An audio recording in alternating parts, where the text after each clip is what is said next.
is that you say that you cannot hear me. That okay, here we are. So, so pranam to you, welcome. Those online, here we are also sharing with a nice group of 10 Vaishnavas or so in our last days of Kartik Brat, and also staying here in Radhakunda 2 more days. So we are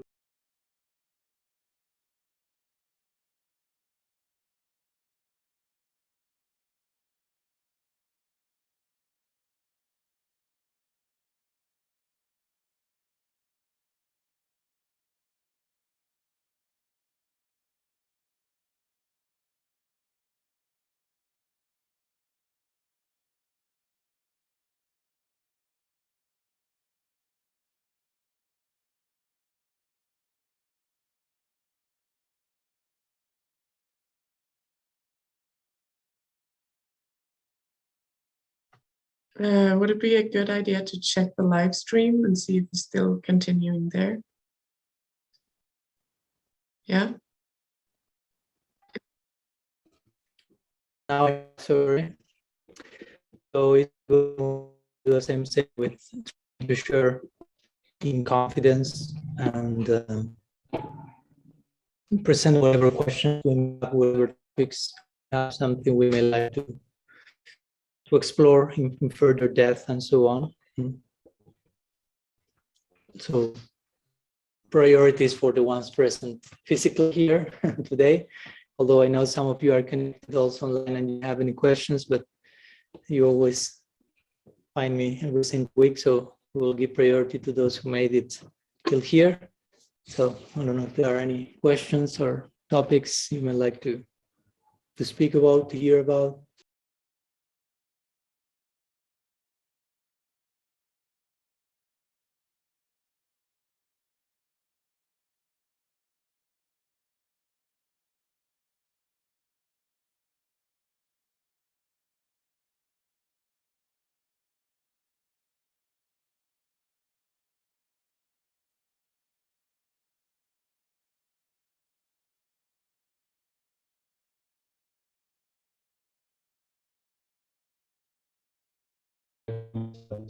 Like do my services also. But even after practicing, going on with so many sadhana, austerities and vratas and all, even after like spending like personally I spent 8 years and practicing Krishna consciousness past 8 years, but still we don't find that taste in the holy name. And like at one point of time the spirituality was like so mechanical. I seriously feel like what I'm doing, like I don't have any taste. And also like sometimes I feel the fire of like, yeah, I really want to do it. This is the time that I don't have much time. I have to give my best to go back to go right. But still, like I don't know what's that thing which is holding me to give my 100%. What is exactly that thing which is stopping us to give our best to Krishna and like offer this life? Okay. So again, that's one of the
that's Parikshit Maharaj met Sukadeva Goswami. You know, he was cursed to die in 7 days.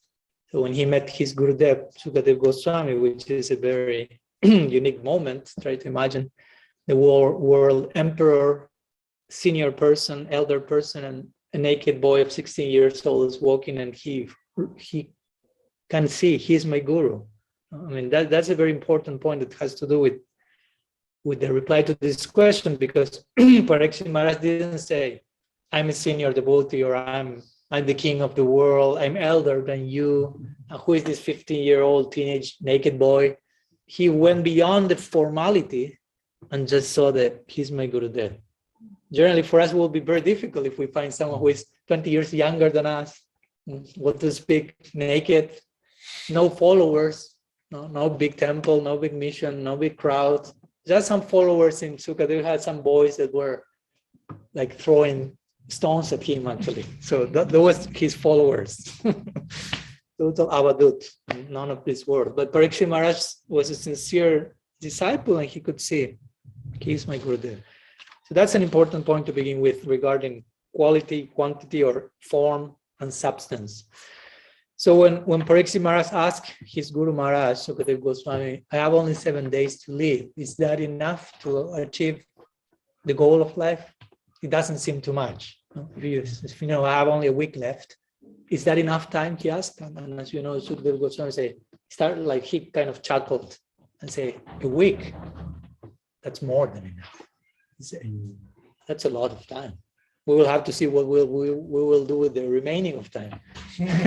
He said, just one single moment of full attention in the proper direction, that's more than enough. Just one moment, but proper attention in the proper direction with proper quality. No? So that's more than enough. But of course, a whole lifetime of distraction is never enough.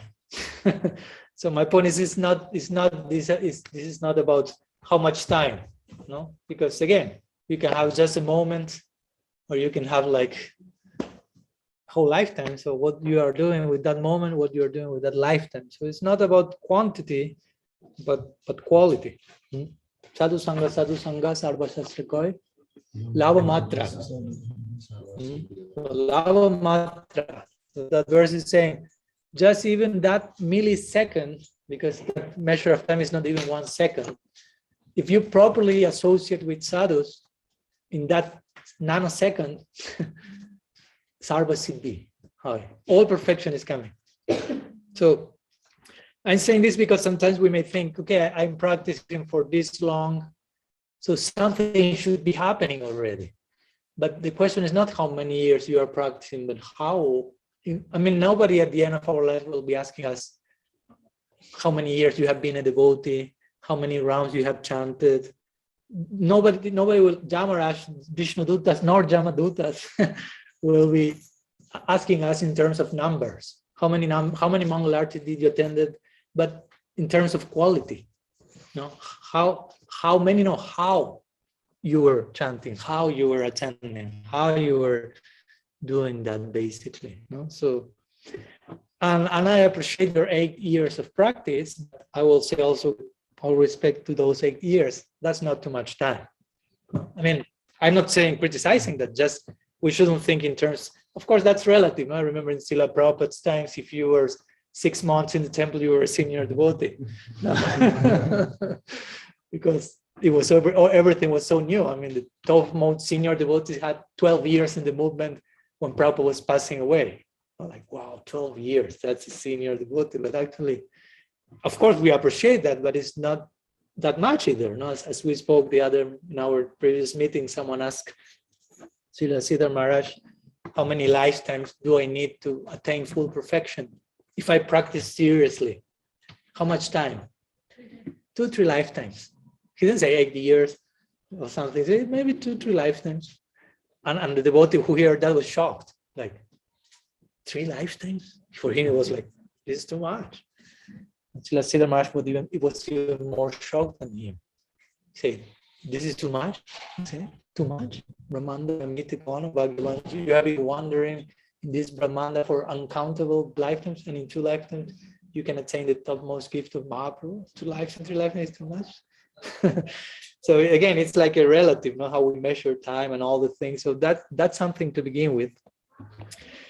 And of course, the very fact that you are asking the question, I will say that's a symptom of sincerity and of some form of advancement. I mean, because the very fact that you are concerned about what to do, that shows something is going on there. Some process is there, because if you're not just at all concerned about the whole question, that means we have a problem there. But the fact that you're asking the question shows, of course, I do not know you in detail as to tell you your situation and personal process, this and that, but the very fact that one is concerned about why after some time I feel I'm not making that progress, or my process is kind of mechanical, it's a symptom of life, if you will. So in the Bhagavatam say, Bhakti Parishanubhav Virakti Ranjata Chaisa Traika Kakala Prapadya Manasa Jatasnatas Tusi Pusti Judapayonugasam. That is even a classical example of with eating, how to measure our progress. Bhakti Parishanubhav Virakti. The three things have to be happening for you to somehow measure what's going on in my spiritual life. Bhakti, devotion should be blooming, like growing. Parishanubhav, realization about Bhagavan should be there, about your connection with Bhagavan. And virakti, some detachment from all that it is not that should be there. In the same way, he says, Tusti Pustik Shuddha Payonugasam. The same way that when you are eating, if you are hungry, three things will be happening simultaneously. Tusti Pusti Shuddha Payonugasam. You say you will find some satisfaction when you are eating, like you are some taste. You will find some nourishment, some strength, because you are hungry now. You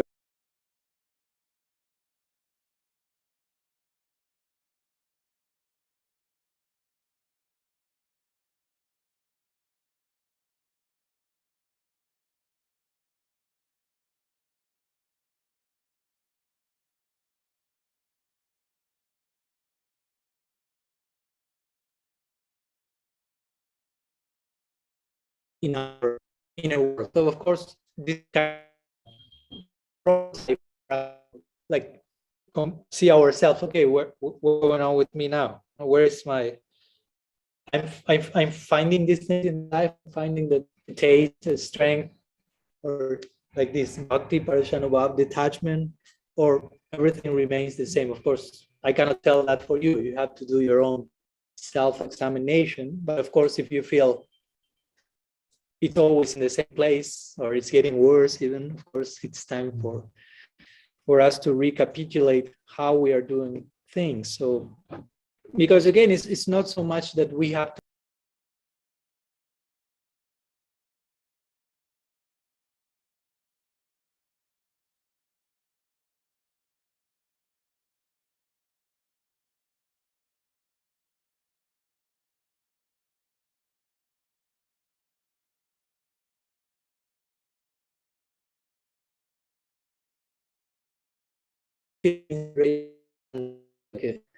classical. I'm chanting japa and I believe you. But the question that follows is why? I'm ready to hear that the reply to that question, because it's not that it's not working for me. No, maybe this is not for me. No, it's for you. But the point is, you are expected to do something else. It's not just like magically it will fall in place and you're just doing all you should do. So I will say that, of course, mechanical practice is to be avoided, and that's not so easy to avoid, because live in the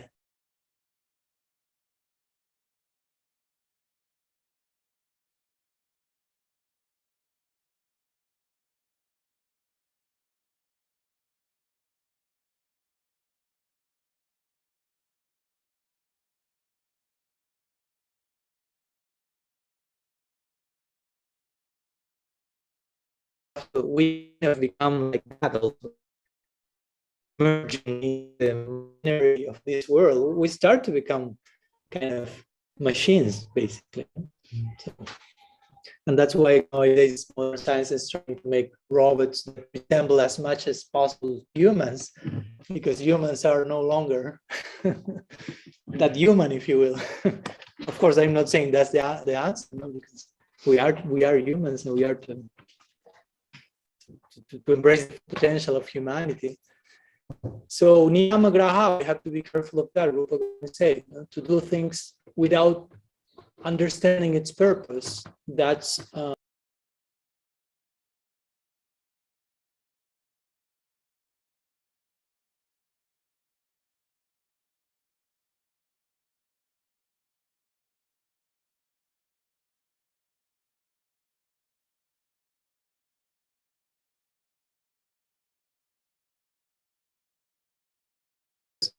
if I do not, I mean, if the sadhana goal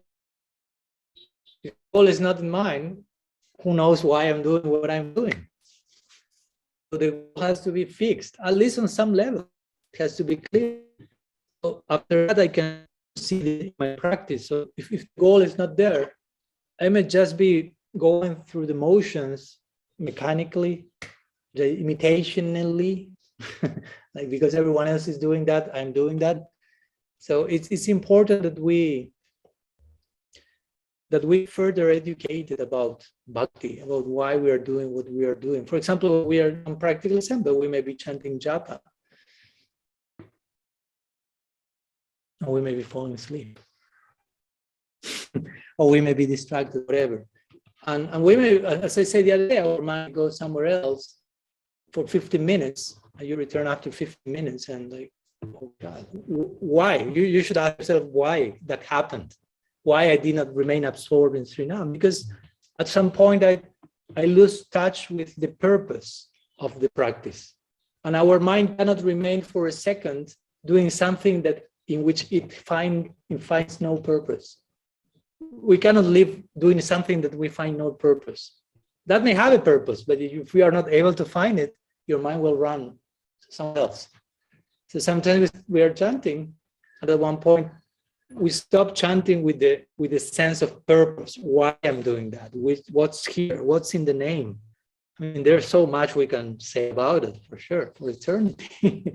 But somehow in the practice moment, we get disconnected from that purpose.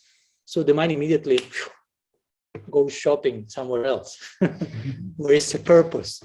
And of course, it looks for some superficial purpose, more external purpose. Is there like thinking this and that, some gossip here, and I have to do this. But going deeper into the practice, that's not so easy. That requires new layers of surrender, new layers of discovering all the things that we have to work inside of us. Mahaprabhu himself is showing that. He's saying in the second verse of Sikshastakam.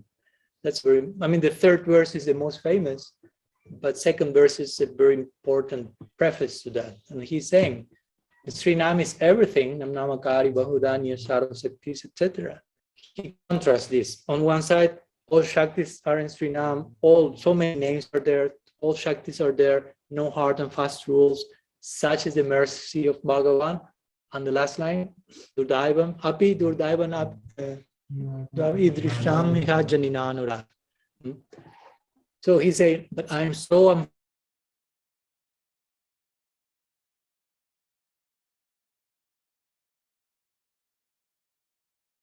that I don't have taste. So he's lamenting like you are doing. Mahaprabhu is also doing that. So there is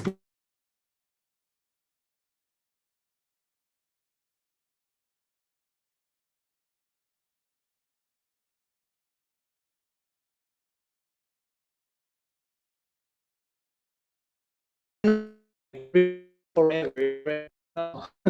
It's part of the journey. Follow. Because sometimes I've seen devotees like getting discouraged because they expect to experience something. I mean, let's say they are in the stage of anartha, nivriti, and bhajan kriya, and they are expecting to feel something that will come in ruchi. You follow? So they are expecting that result, and it will come, but 3 stages after. So they are forcing a result 3 stages after to the stage they are in now. and it will never happen. So they get discouraged. Oh, it's not working. And it's working, but you are just demanding too much in the present moment. And you are not paying attention to the things that correspond to your present station that you have to deal with. And instead of that, you are expecting, I don't know, a super high ecstatic experience that will come once you first deal with maybe more relative or embarrassing issues, if you will, not so ecstatic. You follow my point, no? So I'm not saying that's your case, but that can happen. Sometimes we may be in a certain stage, but expecting something else to happen. And again, Mahaprabhu is saying, Srinam is great, but I'm not feeling taste. That second verse corresponds with this stage of Bhajana Kriya and Anartha Nivriti, in which I would say almost 99% of the devotees are in. I mean, because we have to go through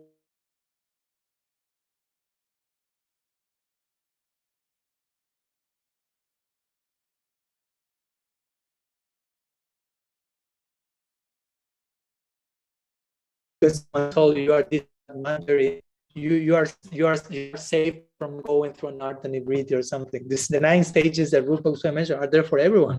You follow my point. No? Or it's not that I go to the bazaar and I get a super esoteric book and now I'm just about getting into Bhav. No.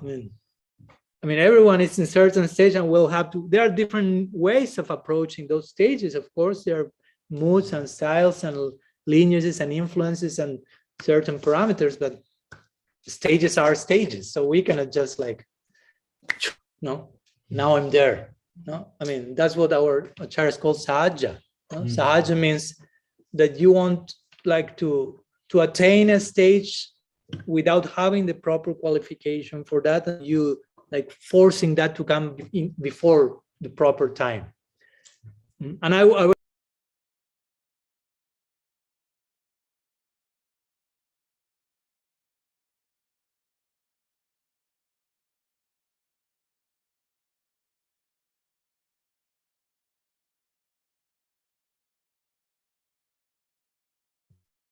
like a baby pacifier, and you're sucking pacifier, and at one point your mother tells you you are expected to grow now, no more pacifier.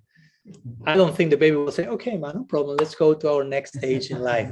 You will shout and scream and you will hate your mother for a minute, but she's helping you.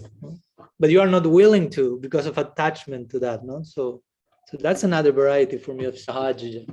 No? You want to go, you are rushing into something too high when you are not there, or you are stuck in something and are not willing to upgrade yourself to the next stage.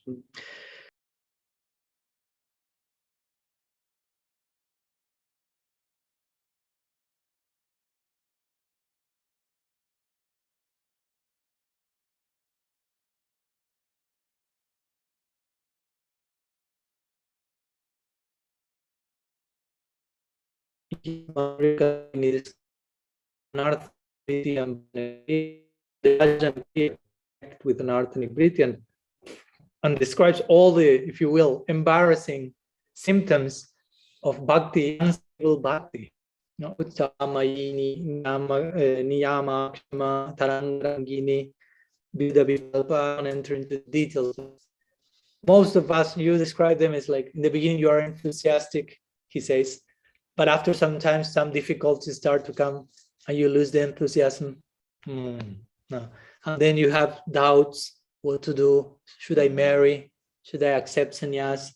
Should I go and live to the banks of Radhakunda? Should I establish myself in New York City? Should I, whatever, no? All this. And sometimes the possibilities are totally extreme or whatever. And one day you want something, the same day later, you jump to the other extreme. The mind is like, or struggling with material desires or lack of capacity of sustaining one's vows, for example. I will do this, Brata, and after some time you realize I cannot sustain this. Or even Tarangarangini, which means you receive from Bhakti some knowledge, even some praise, some followers, and you very subtly start to relish those things, for you, like to indulge, if you will, like sense and invisible sense enjoyment.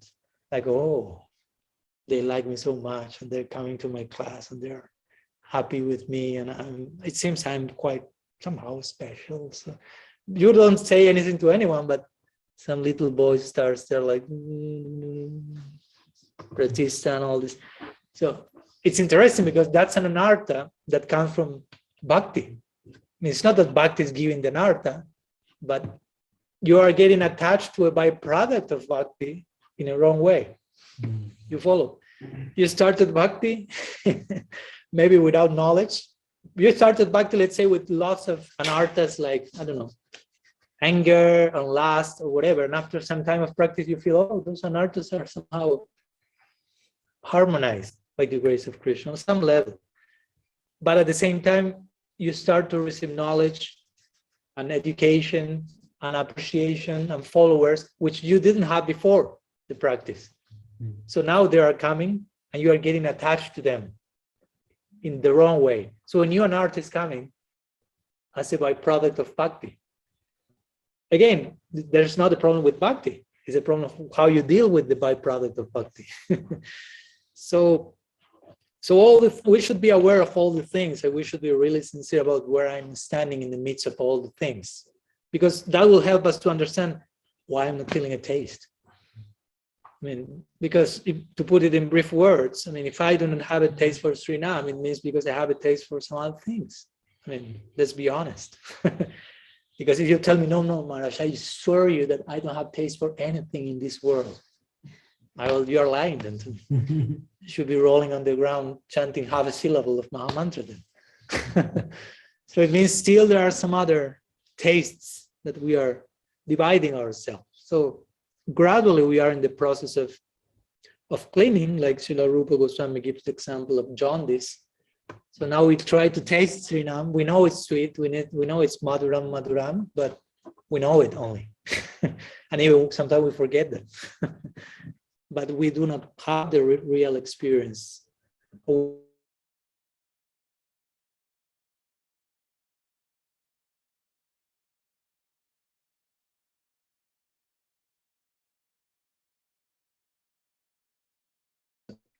And you know, that's not something to get chaotic, because sometimes it was like, oh, aparadha, be careful with aparadha. And everyone is like afraid of aparadha, and everyone's like neurotic, like do not commit aparadha. It's not like that.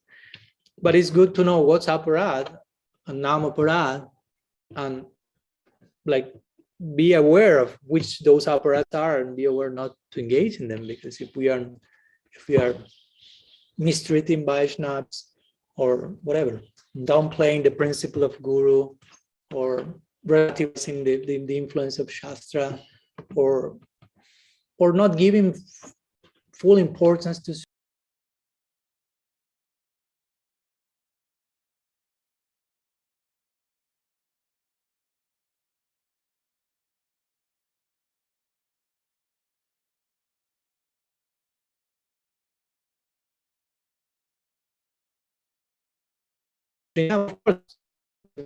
saying, so stop asking questions and just chant and be happy. Do not disturb me anymore. Because that's quite simplistic, and you won't be satisfied. You say, Maharaj, I have a question. Just chant. Everything will come. Strictly speaking, yes, but we don't have the capacity to chant in that way. Prabhupada will say chant and be happy, but it seems it's not working for most of us. In the sense of we need some other things to do apart from just chant. If I tell you, stop doing everything you're doing and just chant and be happy, but only chanting, nothing else, and be happy. Most of you already with my proposal will start like sweating. No more social media, no more work, no eating, no sleeping. Everything will come by chanting. Just sit and chant and forget everything else. Everyone will be in anxiety, not in happiness mostly. Because again,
I have to be more humble than a blade of grass. I have to be ecstatic doing that, and I have to force myself into that. I mean, but we should try to at least open ourselves to the possibility that that's what I need, even though I may not feel full taste in that. Humility doesn't taste like nectar yet for me.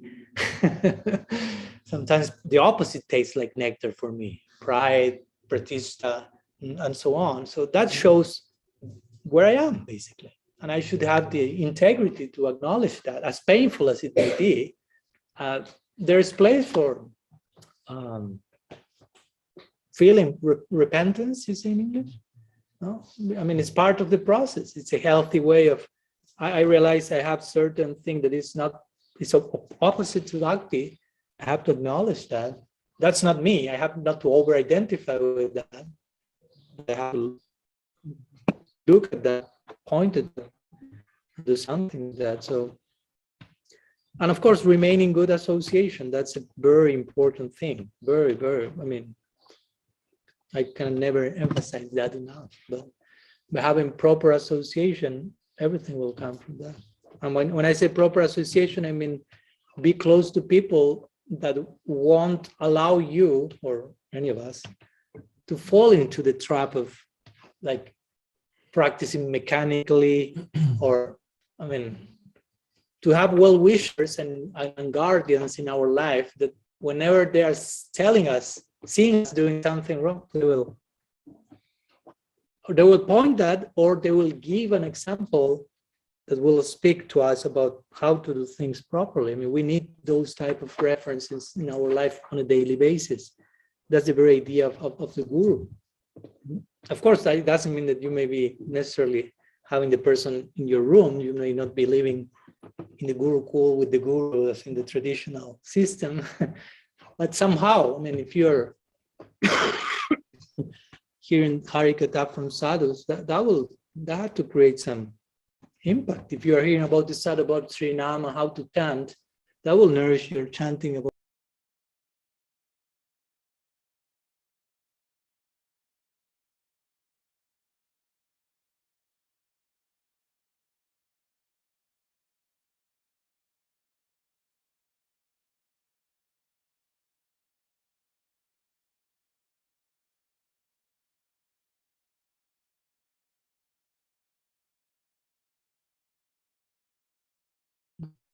It's crucial. Satsang is not only crucial in the beginning, the place of bhakti. So bhakti comes from sadhu sangha, not inherent.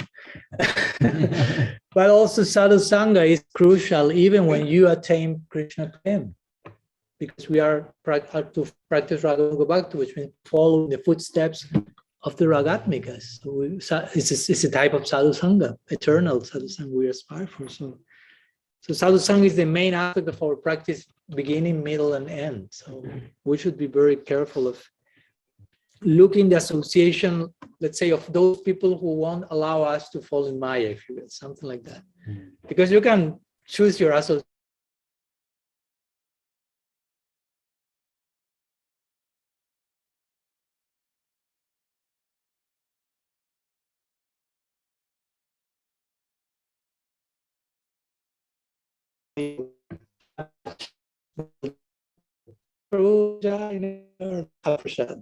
That's all. That's what's life about. And let's go to the kirtan and let's enjoy Krishna consciousness. But Krishna consciousness is not to be enjoyed. No, we are to be enjoyed by Krishna consciousness, basically. In the beginning, we may come with that approach. Let's enjoy, because we come from the enjoyment world. So we enjoy kirtan, we enjoy prasad, we enjoy sadhu sangha. We think in terms of everything is there for my enjoyment. But in time, there should be a paradigm shift where I realize I am the one to be enjoyed here. I'm not to enjoy, I'm to be enjoyed. And I have to prepare myself to be enjoyed, because I'm to be enjoyed by Krishna. But God will give enjoyment to Krishna, not anything and everything. So some specific things. So I need to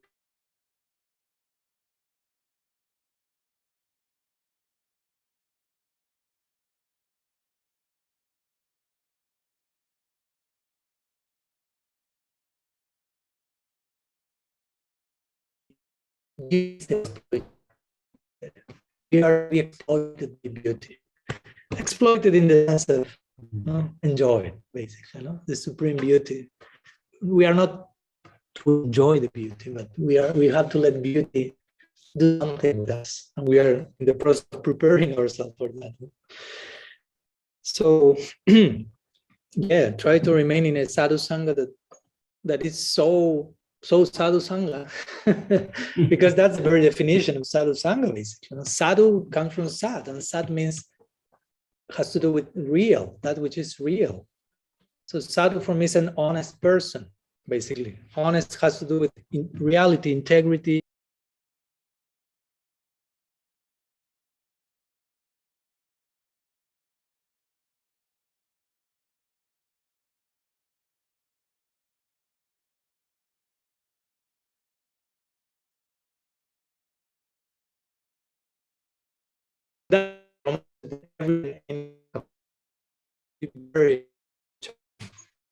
And that's challenging again, because it's pinching you out of the comfort zone constantly.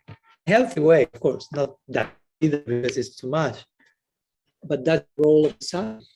I mean, that's not cheap. If you say, I want to live with this great sadhu in his bhajan kutir, okay, be ready for that. If the person is a real sadhu, that won't be enjoyment in the ordinary sense. There will be that will be, if you are willing to surrender and to do whatever you are expected to do as a devotee, that will be glorious, but you will be put to test. That's the proximity with great personalities, the purity of the person, or like coming to Vrindavan or any dham. Such a purity is their environment that all the impurities come to the surface, and you feel the contrast that you have to know what to do with that. But we need to see, we need to be put to test. So I will suggest that, at least in my personal case, that has helped me a lot, like to remain in close proximity with certain personality, through their discourse.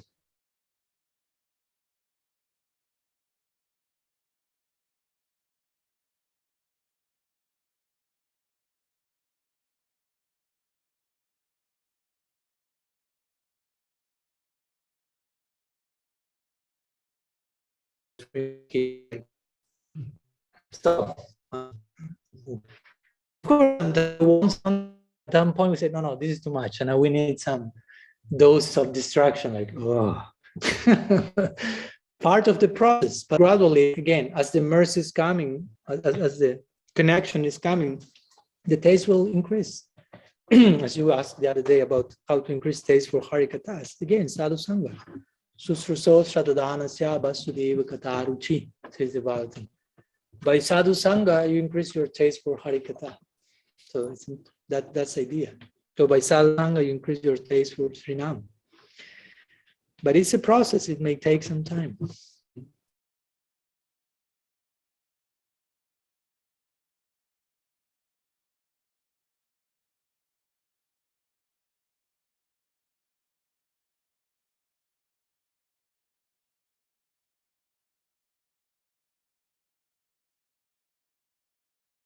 I should cry because of time. like lamentation, a healthy lamentation. Mahaprabhu is showing the second verse. Again, not depression, not like neurosis, but a healthy repentance and lamentation corresponding to my level. There are so many levels. In every verse of Siksa, we could say there's some level of lamentation, a level of humility there. Every verse of Siksa shows a level of bhakti, a level of humility, and every level of humility has a corresponding type of lamentation as well. So some ideas, we can say so much, but of course there is no magical formula that they give you a pill, swallow that and now ruchi has come again, basically. But it's basically embracing the process. And if the process is not working, for us, it's us, the ones we are not working. So we are sincere, we will be able to locate, I'm failing in this, I can do much better here, I can give myself more here, and do that. and try to sustain that. And in time, the results will come. You were raising your hands like for an hour or so. Sorry. You can. I was just thinking he was speaking about Siddha-pranali and Anatta Nivriti. It belongs.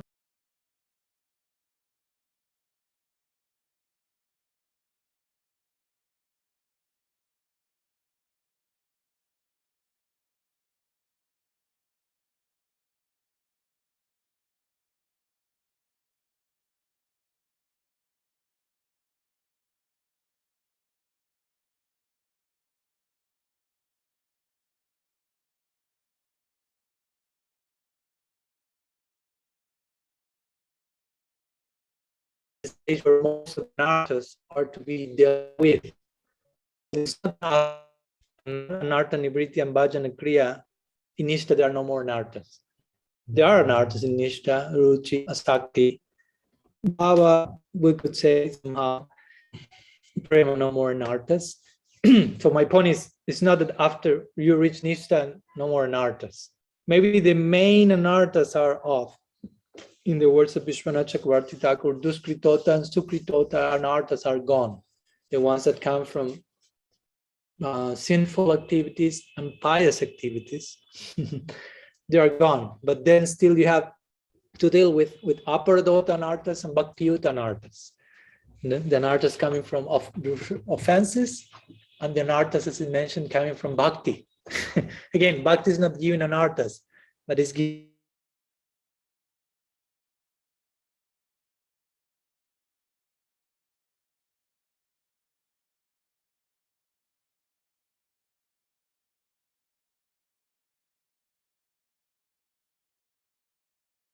I dealt with that in the series Vraja-bhava and Mañjari-bhava. I will say something now for that. Gave like 5 lectures on that topic in this series of talks on Vraja-bhava and Mañjari-bhava that I recommended you the other day.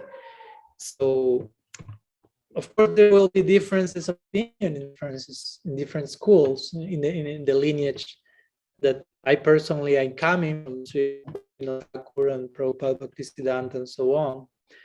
We take a considerable cautious stance towards Siddha-pranali. All of you are familiar with the term?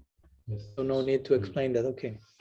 So another way of speaking about that is Ekadasha Bhav and the Guru bestowing these different existential ingredients that conform, make the ultimate identity of one. But, and of course, we are not condemning that. That's there. Bhaktivinoda Thakur received that, and there is a current coming from Bhakeshwar Pandit. Bhaktivinoda Thakur mentions that in the Jaiva Dharma. There are 2 streams, if you will. Raghunath Das Goswami emphasizing Srinam and everything coming from Srinam. That's mostly our stance. But also there is a place for what's come through Bhakeshwar Pandit and Gopal Guru Goswami and Dhyana Chandra Goswami and their Padtis, where the Guru is bestowing the information. Now, personally, in our particular lineage, we are of the idea that this type of thing, art,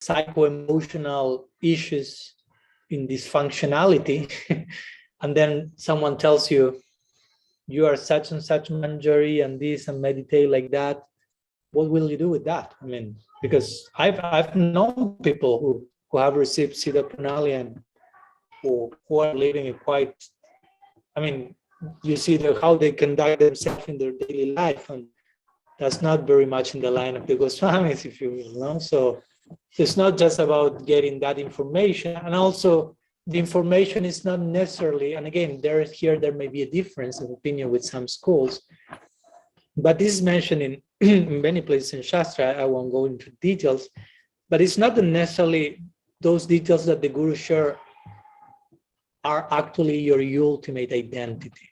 Because the point is the following: a spiritual identity is an identity, I mean, the name says itself, it's not a material identity, So it's an identity made of what we may call a bhava deha.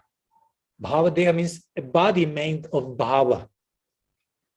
So a body made of ecstasy, an identity made of ecstasy. That's what we call spiritual identity, bhava deha. But the point, if I have not reached bhava, where is that identity? Because as I already explained, I think you already know that, that's not inherent in the Atma. Rupa Goswami describes bhava in Bhakti-Rasamrita Sindhu how? Sudurlabha. Sudurlabha means what? Very Rare to attain. Sudurlabha. Very difficult to attain. If you are to attain something, it means you don't have it. No. So bhava is hard, difficult to attain. So it's not with us. We don't have bhava. No. Bhakti is not inherent, therefore bhava is not inherent, prem is not inherent, so on. So if you are not in bhava, if you are just beginning your practice and you are anartha nivritti bhajana kriya, you don't have bhava. You don't have maybe even any affinity in any direction. Maybe your main affinity may be towards Maya Shakti yet. So the guru in those stages, in our perspective, should not share those details yet with the disciple, but should wait that the disciple reaches a more mature stage, such as Nishtha, where most of the main anarthas are done away with, and when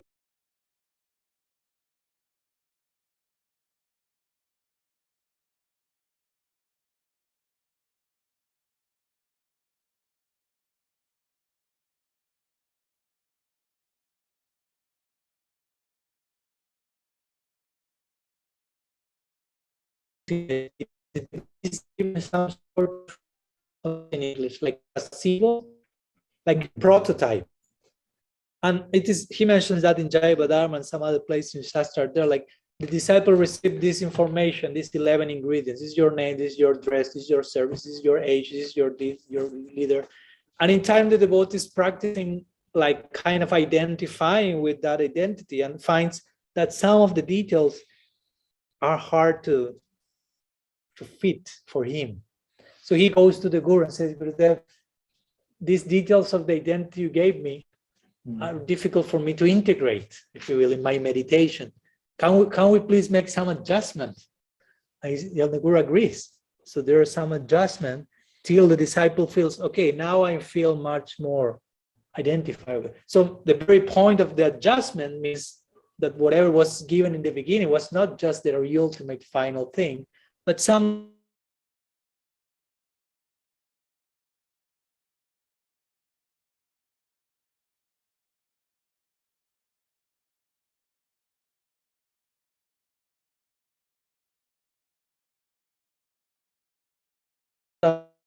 again, one is given this type of information, and something has to be given necessarily.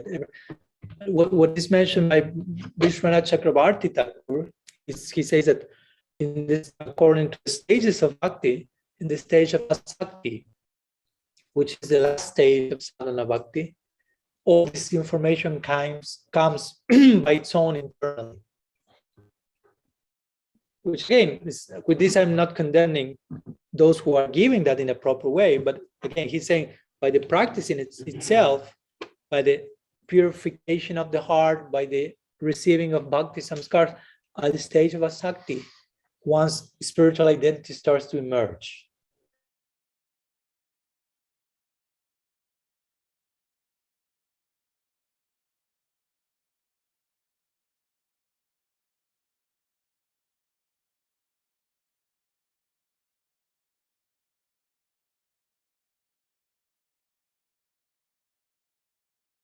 So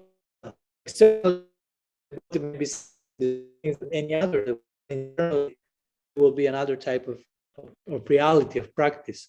So, but yeah, mostly there is some caution about sharing this type of information with people that basically has not the adhikar to deal with that. Of course, unfortunately, sometimes that has been taken to extremes, to the point of saying that Siddha-pranali is like deviation and it's speculation. There's no place whatsoever. But it's not like that either. So we are not to go to at least to one extreme, nor the other either. So.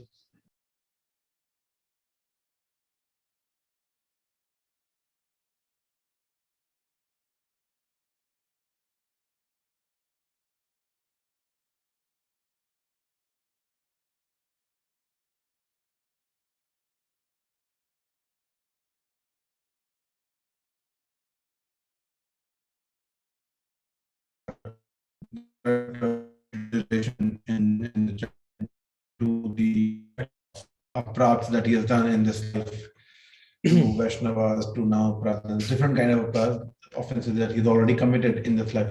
So how to rectify those from now on? Like how one can overcome the effect of aparadha, of offenses, so that the taste is again restored?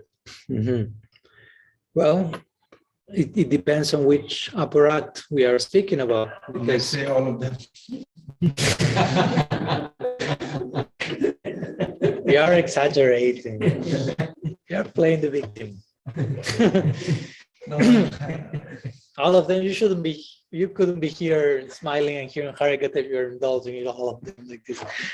But the point is, I mean, each aparadha has a particular, if you will, problem included. So there's a particular way to deal with that. So and we can go through each of them, but for example, if you say one of them is offending the Vaishnavas, to begin with, sadhu ninda, engaging in aparadha to the Vaishnava, what's the way to counteract Vaishnava aparadha?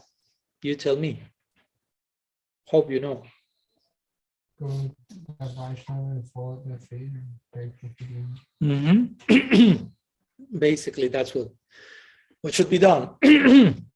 That's what Bhagavan told to Durvasana. You remember when he went to him begging forgiveness that, oh, sorry, I wanted to kill Ambarish Maharaj. And what did Vishnu say? Ham bhakta paradino yashkatantri bhadu yasadu vigrasta hridayo bhaktari bhakta jana priya. And so many other beautiful prayers, like saying, basically, my devotees are my heart, I'm the heart of my devotees, and you go to him and you obtain his favor. I'm not independent in this point. So there's a particular method, that's my point, to counteract Vaishnava aparadha.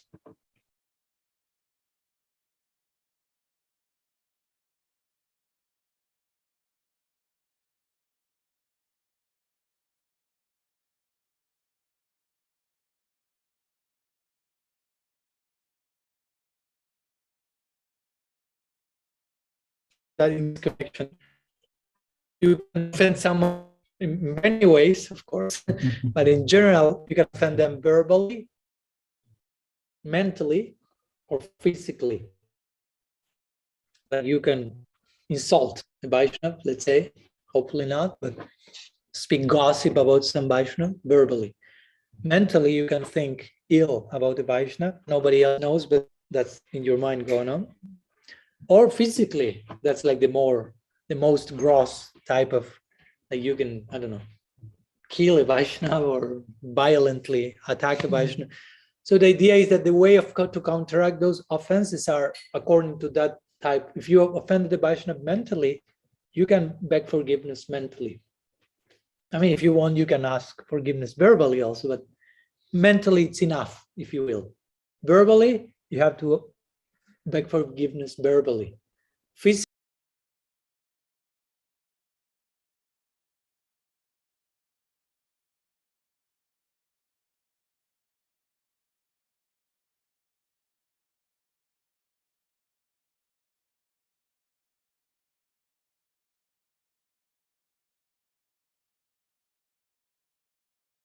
as much as you are aware of whom you may have offended, one has to do that list. And if you are not aware, and again, this is not to enter into paranoia, no, I mean, because sometimes devotees can go to extremes, no, like, oh Maharaj, I walked on your shadow, I'm such an aparadi, and I says, stop being so weird. I mean, you didn't have the intention. It's not about, there's a lot about intention regarding aparadha also, no? Because Sometimes you did something you didn't know, you were naive, innocent, you didn't know this shouldn't be done. I mean, I wouldn't call that aparadha. Sometimes the devotees go like, it was an offense. You took this with left hand and not right hand, or you did the technicality in the opposite direction, and there's a hell waiting for those who do that. And I said, nah, you're crazy. I mean, there's a planet for weird people like you. We know so many stories in Shastra where devotees made some mistake with intention, and Krishna is just Baba Grahi Janardana, taking the essence of the attitude of the devotee. Of course, that's not an excuse to not learn how to do things nicely, because if you have the proper attitude, you will want to know how to do things properly. So it's not an excuse. No, I'm just going to the essence, so I don't care about all this.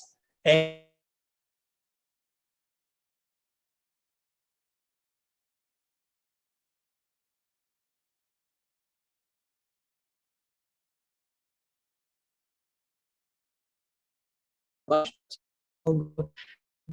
if you know, I don't know, I don't recall, well, you try to pray and beg forgiveness in a more like universal direction, abstract direction, and continue. I mean, Krishna will give mercy for that. And all the other things, I mean, it may be too long to go one after the other to each aparadha, but there's a way to go through them. Like, for example, I don't know, Shastra Ninda, like to neglect Shastra, like to use Shastra for one's purpose. Some people may use, like, I don't know. You may be a husband and tell your wife, you may be abusing your wife psychologically and say, you have to see me as God. And you may find some verse in Shastra saying that. Yeah, but hopefully she will quote Shastra and say, yeah, but the husband should behave like this and this for that to happen, not abusing like in this and this way. But my point is, sometimes you can use Shastra just for make other people dysfunctional, abuse other people. That I've seen that a lot. Prabhupada say this, or this is say that, and just taking things out of context. As they say, a text without a context becomes pretext. And you can create all the pretexts you want. So one has to learn Shastra properly, and one has to apply it properly. So that's a way to counteract this, if one has indulged in that, or I don't know, like, what else? So if I build on the question again, so the problem is because of all these things, like maybe past anarthas in this lifetime, and sinful activities and aparadha and all. So combined, because of that, we don't have taste in chanting, and because we don't have taste in chanting, we don't feel like chant. We don't feel like to chant, right? And because then we don't feel like to chant, then it becomes mechanical, or sometimes we don't chant. Then what happens?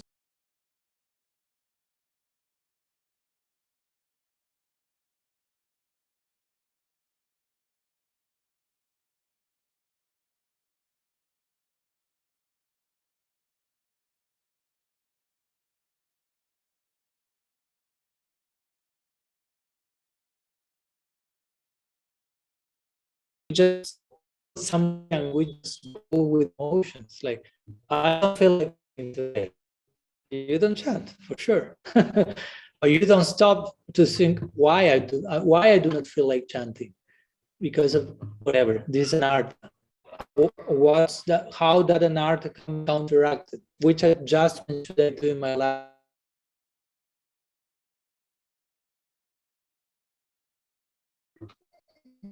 Then you don't want to practice, basically. Because sadhana bhakti is not just doing stuff, but being introspective while doing stuff. External, you may be doing maybe multitasking sadhaka 24/7, all day engaged. But what's going on internally? I mean, what you are thinking about? Are you being contemplative, introspective, and just following, repeating the formula, copy paste, imitating, whatever? I mean, that won't last for long. So one should basically try to understand why I am where I am. I mean, one has to start to think. I mean, well, you have to, Prabhupada say, you have to become thinking people, independent thinkers. It's not just about tell me what to do, I did, and I reach Golok Vrindavan without having to think anything. That's more. In the beginning, okay, we may be imitating, like we are in kindergarten.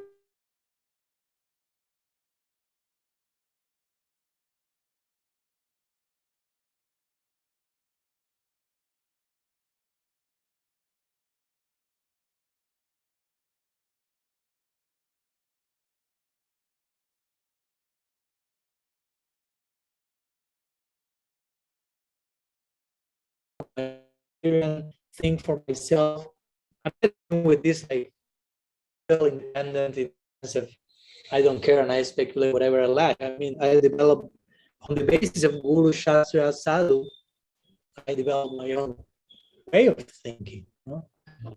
If you are dependent enough, you earn the right to become independent, if you will, on the basis of having been dependent on Guru Shastra. So yeah, I mean that's the difference between someone who is a Madhyam Adhikari and someone who is a Kanishta Adhikari. No, Kanishta Adhikari is more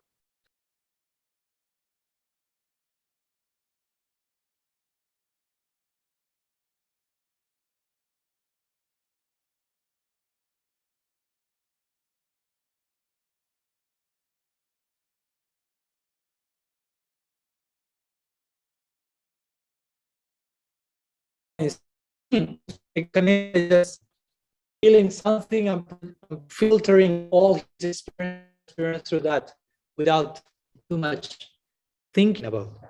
And when he's thinking, it's on the basis of his or her emotions, but not resorting to revelation. While in Madhyam Adhikari is saying, what does Shastra has to say for this particular thing that I'm feeling, I'm doing, I'm not feeling. So Madhyam Adhikari is someone who is more engaged in the process of harmonizing head and heart. Because she understands there's a need to integrate these two. No? While in the beginning we may not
I'll try to make adjustments in the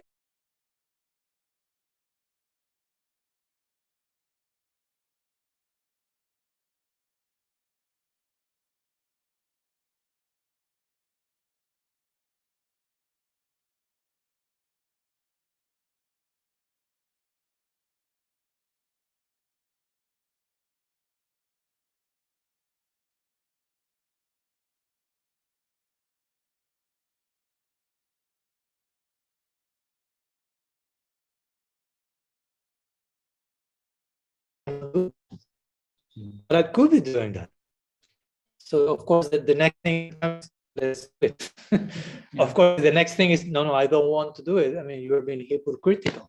You're just cheating yourself. So that's your problem, sorry. But if you're sincere, you will find in your introspection, yeah, I could make this adjustment. As we spoke the other day, one little sample like this. Don't open your cell phone just after you wake up. Just one. Wait for 5 minutes at least. Go to the bathroom and then you can do that. I mean, I'm not telling you just stop eating and sleep 2 hours a day and follow the Goswamis to the letter. I'm not saying that. I mean, but something that is sustainable. Do not try to be a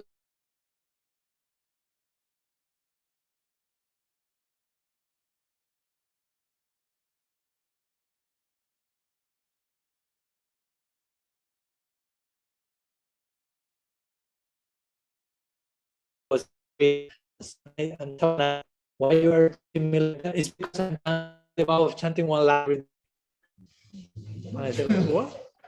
I mean, if that's the result of chanting 1 lakh, please chant less and be more kind. If you are chanting 3 lakhs, you will become a serial killer. Not Haridas Thakur. So it's not working for you at the moment. The lakh is not working. There's no problem with the lakh, but it's not working for you at the moment. Chant 32 and smile a little bit more.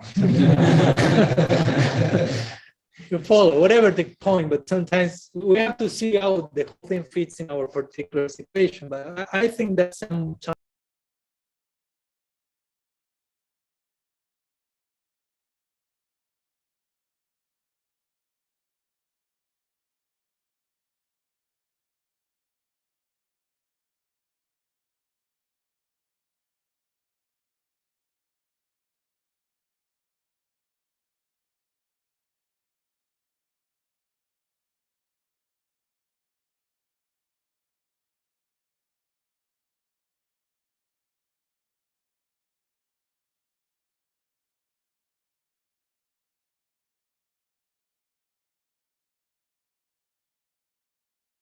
they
sometimes may become dysfunctional because you may just have that idea, and not something between that we can reach and it's sustainable, and we can feel like, okay, it's working. Something is happening. And not just you from here trying to force your way here, jumping. No, not working, not working, not working. I want to chant the pure name tomorrow, not working. I want to have full taste for Sri now, not working yet. So what can work for you today in a way that you are going in that direction?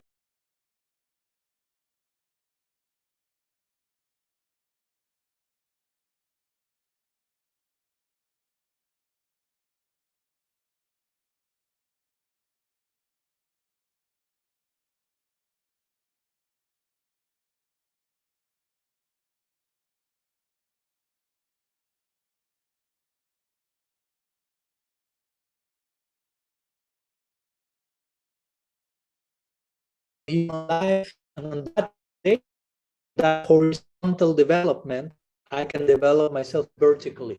We need horizontal development. We need to be established in the world. Most of us need some social dynamics and family and work, certain security, sense of security.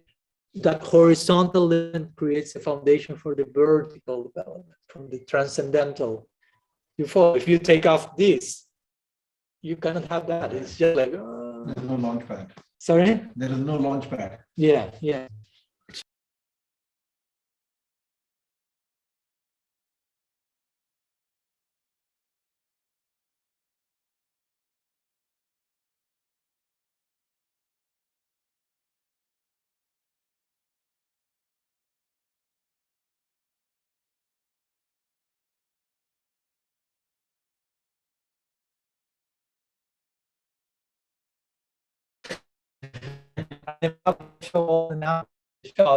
But if it only shows that, it's not enough. What's the second reference you need to reach the place? Where you are. You are here. So the two things, if it only says you are here, it doesn't help also. I need the two things, you are here and this is where you want to go. So we need to establish the thing. Where we want to go, yes, there, where we are. We need to clearly establish that. So with the 2 points clearly established, we can establish the path. We can put the path like the GPS. No? I want to go here.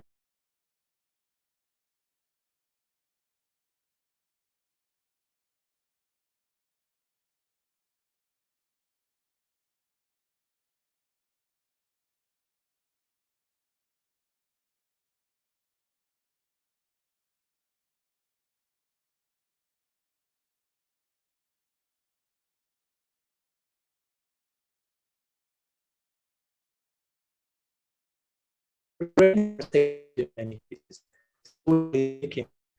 in society, which that's the value. You have to show yourself perfect.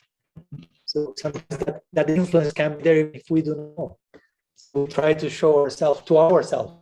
I'm perfect, or at least I'm not that imperfect as I actually am. We need that courage and have full hope in the potency of the grace that is coming. No matter how imperfect it may be, we can put all our narratives together in one single spot and condense that. Maybe pretty.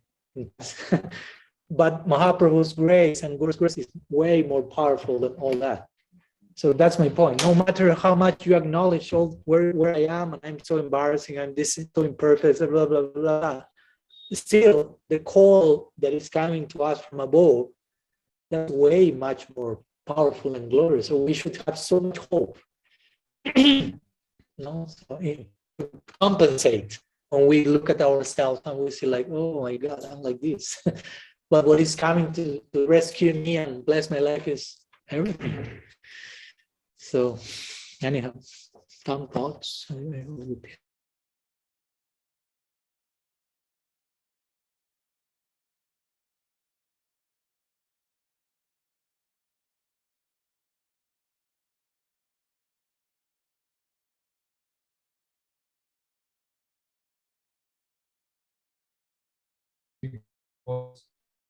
Krishna and Yashoda and all the way they interact with each other. We go as a place where pastimes happen. So I really wanted to hear you speak about the moods of the Vraja-vasis, and especially I've heard you briefly mention in the past about this mood of Tad-Tad trying. I would want to hear you, if possible, speak some of these details. expanded form. Okay. Do you have time? I'll take time.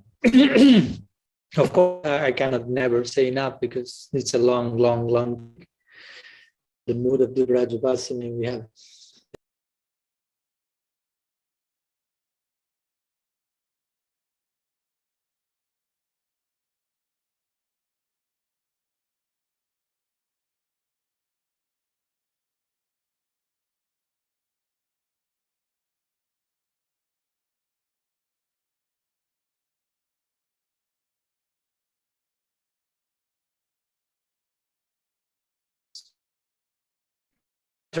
We will be in the Braj.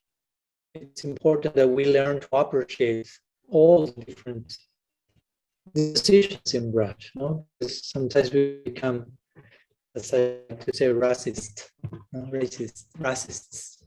Racists, the name of rasa. So I am studying the Braj Vilas Tava of Raghunath Das Goswami. Sometimes say we follow Raghunath Das Goswami because sometimes say, well, we follow the Goswamis. The Goswamis have spoken. Rupa Goswami spoke about different rasas. Jiva Goswami also. Satan Goswami also. Gopa.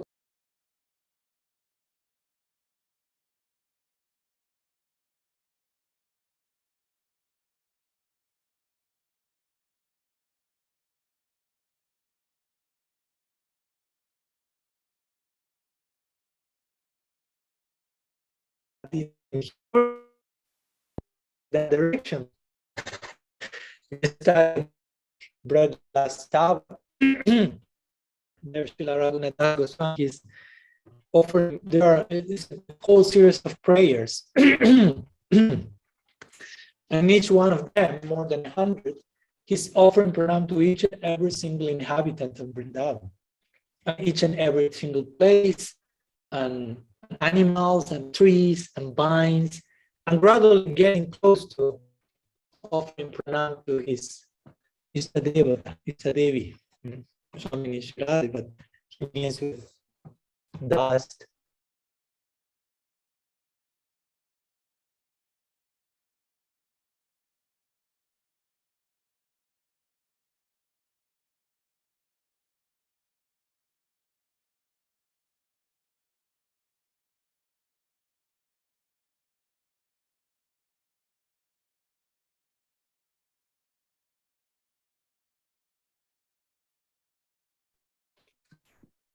Where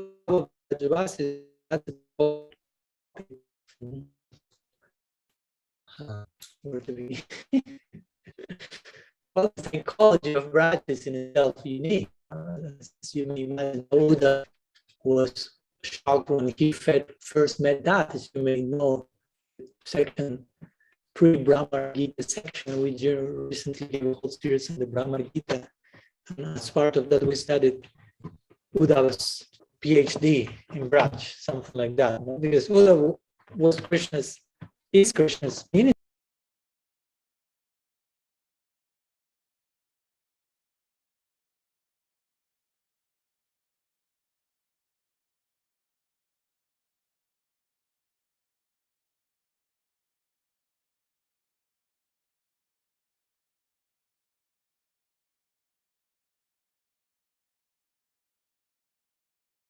Another way of relating to Krishna, therefore he discovers another Krishna.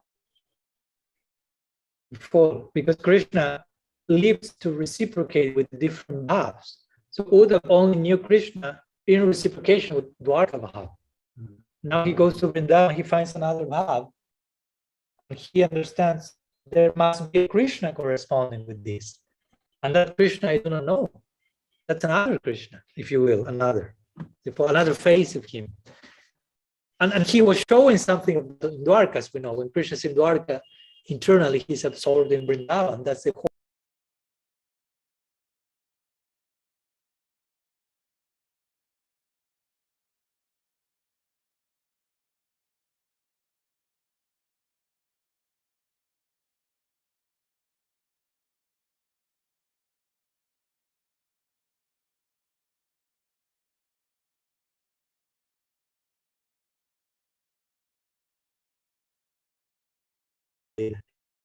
So the site of Vrindavan is unique because Krishna is, how to say, somehow contradicts scripture. But it's a scripture of its own. In which sense? Shastra tells us what? Krishna is Ishvara, Parama, Krishna, and so on. He's the supreme. So he himself says in the Gita, Sarvasya Prabhu, Mata Sarvam, everything comes from me, a supreme controller, I'm this, I'm that.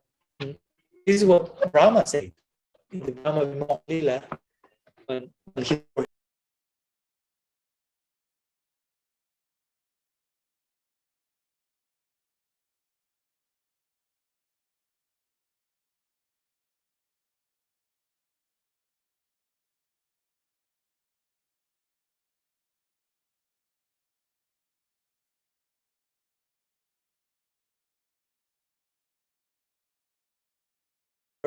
actually super. At the same time, he was shocked by the idea of while Krishna is the source of Narayan, because that's a very unique goal point. Most will think Krishna is an avatar, but show opposite. Narayans are emanating, Narayans are emanating from Krishna. So Brahma was totally overwhelmed by realizing Krishna is the source of Narayan. But on top of that, he was even more overwhelmed by realizing, and besides that,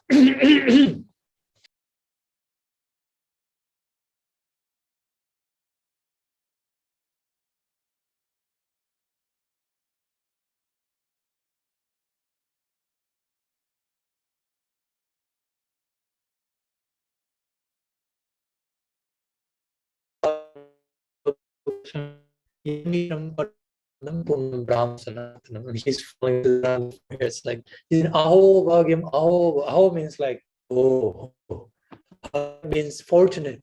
Yeah, oh, how fortunate are these people of Vrindavan, not Gopa Joka Shams, means the cowherd people of Vrindavan. Jamitram Paramanandam Purna Brahma Sanatanam. He who is the Purna Brahma, the complete Brahman, the complete absolute, eternal, full bliss, the great Godhead, Brahma has this awareness, Janmitram. They are treating him as a Mitra. Mitra means friend. How fortunate they are. I don't have that fortune, Brahma is saying, basically. And at the same time, he's saying, I want that fortune.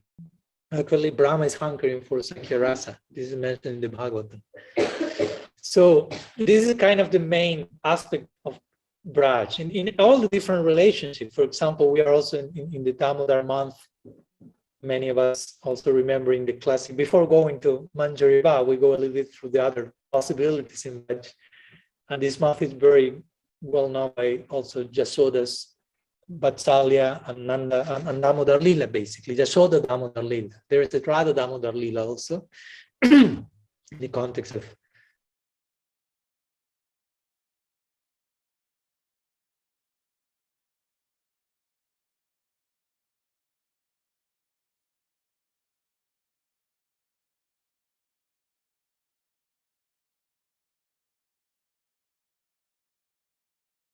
but nonetheless Jashoda is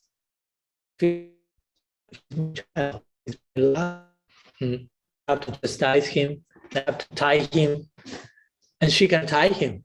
That's the most astonishing thing. She can tie him. The absolute, the unlimited anatta, the one who showed unlimited universes, he's been tied on the mortar with rope. How can that happen? Basically, try to analyze, try to put the things together. He's been tied by the strength of affection, basically. The goal, the conclusion is Krishna can only be tied to the rope of prem. That's actually the tie.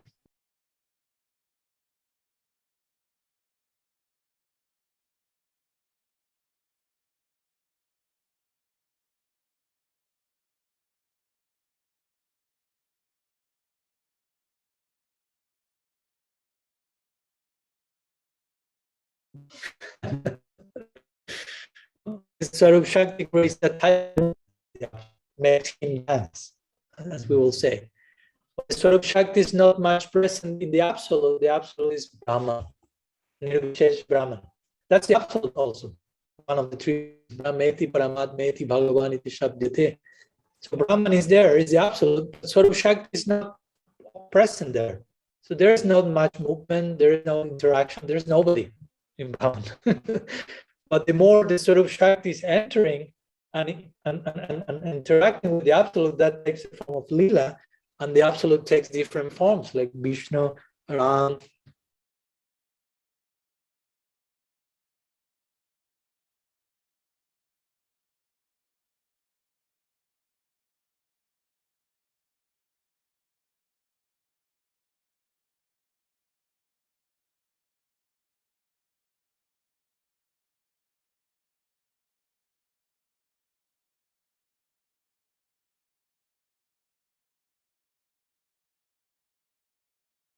But the Swarup Shakti in his life came a baby. So that's the unique psychology of the Vraj. There is a verse in the chapter of Damodar Leela which Chakravarti considers the Nirdesh of the Krishna Leela, or that verse around which all Krishna Leela revolves around. And in that verse, I will explain briefly. I don't want to talk to you with too many Sanskrit quotations, but he's saying the whole Shastra are speaking about Krishna's God, the Absolute. But Yashoda, she's not thinking in those terms. So she disagrees with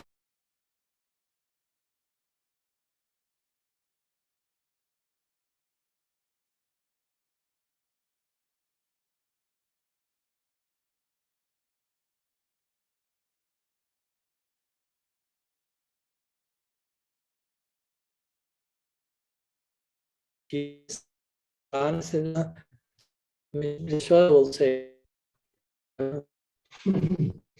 "It's my baby." And the point is, and the next question is, okay, so next you may ask, who is more correct of the two? Because the scriptures describe themselves as hankering after Krishna. We know that the personified Upanishads or Vedas are hankering after serving Krishna. And Yashoda has Krishna on her lap. So who of the two have Krishna more close to them? Yashoda. So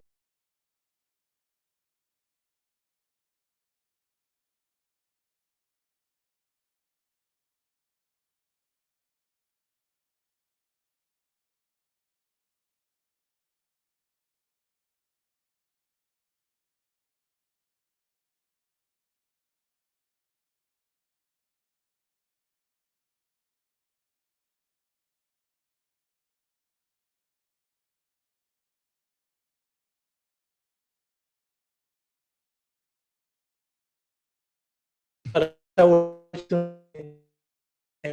the three Vaishnavi Vaikuntha to Narayana, as we said the other day. Vraja-bhava is worshiping, or the Gita is saying, what Krishna says in the Gita, do not worship them, worship me. But in Vrindavan, nobody is worshiping Krishna. They are worshiping the Devas for Krishna's sake. So everything gets like up and down. Like Krishna is saying, I'm God in the Gita. Do not worship the Devas. In Vrindavan, they say, Narayan is God, let's worship the Devas. Like they're going against the Bhagavad Gita. But no, actually, the Gita is pointing. Although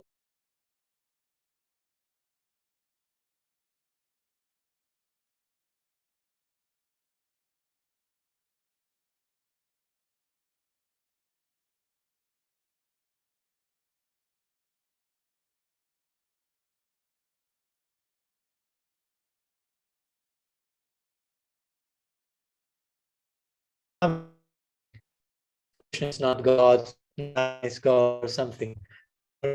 He's not saying Krishna is not God. He's writing a whole series of treatises to establish how Krishna is the Supreme Personality of God. You read Krishna Sandarbha, that's an amazing. He's writing a whole 1,000 pages treatise unfolding this line, Krishnastu Bhagavan Swayam. You have heard that line, right? Krishnastu Bhagavan Swayam. Jiva Goswami make a whole book out of that line only to show us what does it mean actually for us Buddhists, Krishnastu Bhagavan Swayam.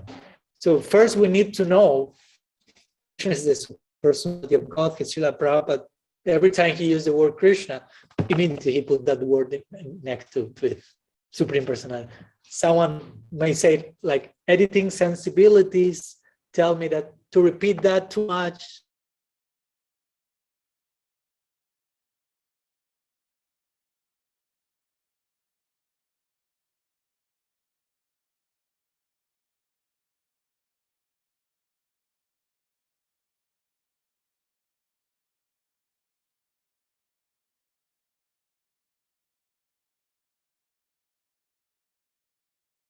Like that.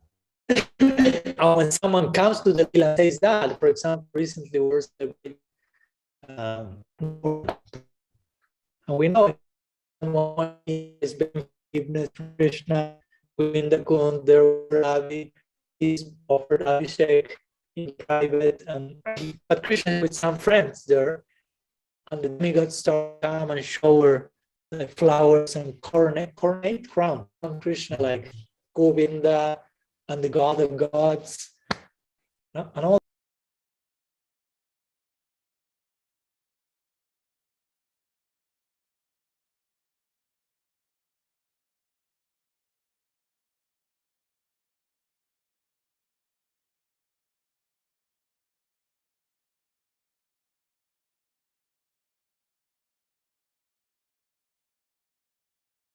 Prayers God, you're like and today and they return home and telling their parents, oh, we saw a weird guy with 4 heads and riding on a swan on the air, and they were telling Krishna he was God. This is totally weird. They start to go with Krishna and to joke on the devas themselves. No? Who was that guy just full of ashes and the other one filled with eyes? Who are these? And Krishna was laughing with them, and all the devas from the sky were like, oh, again, like Brahma say, who are you? Who can eat in such an intimate way? So again, that's a very unique proposal that we find in Dhavan. You don't find any religious portal to eternity that you can relate with God in any close proximity like that. I mean, generally it's like most religions, again, people do not have a very clear idea of God, basically, to begin with. And therefore, they don't have a clear idea of the place where he is and who I will be and how I will interact with him. All those things are not like clear. And generally, there's more a projection of what I experience here that should happen there, but without interruption or something. You have this, we see these ideas, people thinking, I like to do this here. So heaven, maybe I can do that there without karmic interruption, something like this. No, but that's more an idea close to hell than to heaven. No, like totally selfish and exploitative. It has nothing to do with God himself. But Vrindavan is a very unique conception, because also to go higher than that, you may get like the beautiful devotion of Vaikuntha, where everyone will think, okay, there is Narayan, and we love him because he's God. He should be loved. He's God. He should be served. And everyone is doing that in Vaikuntha, and that's beautiful in its own way. We are not just condemning the Vaikuntha, they are on eternity. Be careful with committing Vaikuntha Aparadha, because you may speak downplayed Vaikuntha Vasis, but they are on eternity and you are still here. But still they are serving God out of this sense of he's God and he's to be served. He doesn't need anything from me, but I need to serve him because he's God. You follow? But in Vrindavan, that's not the psychology. In Vrindavan, everyone feels Krishna has so much need, so much necessities, and we have to live to satisfy that. Basically, that's their, in brief words, I want to enter into, but every one of their friends are lovers or parents, all of them know Krishna is a really needy person. This is what Nanda Maharaj told Uddhav when Uddhav met him in Vrindavan. You are so fortunate that you have such love for God.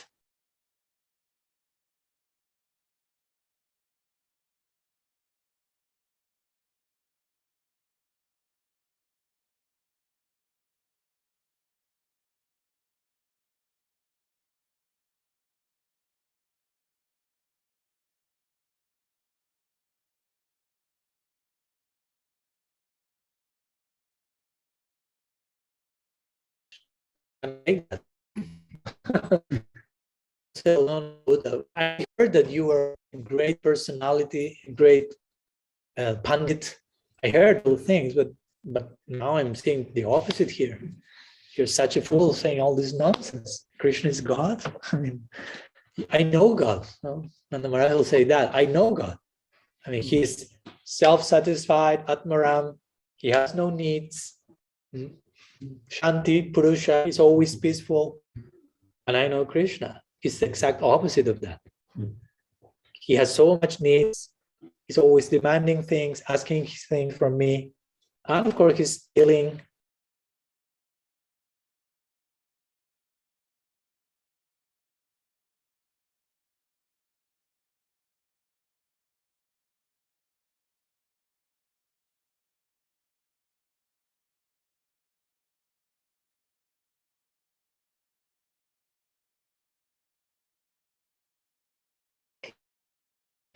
Your 5-year-old child is lifting like in front of your face with this little finger. You start to wonder, like, what's going on with my child? I think there's something special about him. Before that, everyone was speaking about Krishna did this, did that, but mostly all those extraordinary things were seen only by Krishna's friends. So the elders in Vrindavan were just saying, oh, this child are speaking crazy stuff. Oh, Krishna killed this demon, did this thing. Yeah. Child talk. They're always creating some new movie. But when he left Govardhan, that was all Vrindavan was witnessing that. So it was like more.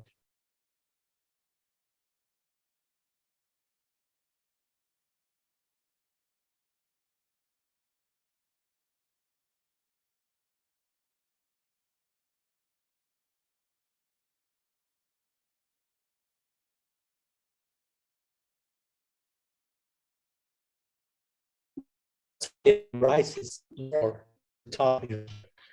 That's what Vishwanath Thakur does in his analysis, says in his analysis of the Vraja-bhava. He says, like the example of the mother. You know, her son is the president, and the mother says, he won't become intimidated. Oh, my son is the president now.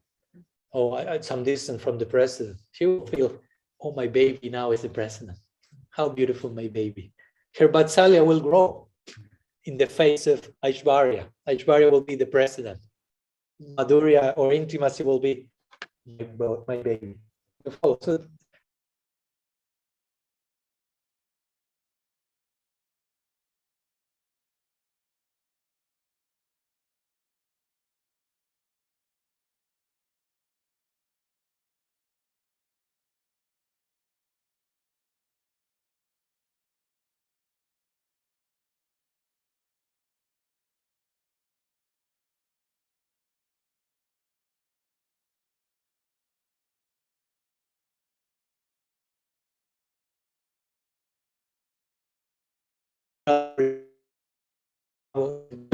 is very, very unique. And of course, it's nice to pay to also know that Bhava to Gaur-lila, because in the Gaur-lila you are seeing all the Vasis behaving as sadhakas and showing so many ingredients which are part of the psychology of the Vasi, which you may be able to appreciate by looking at the Vraja-lila. By looking at Rupa Manjari, you may be able to grasp all that you find in Rupa Goswami, which is there in Rupa Manjari.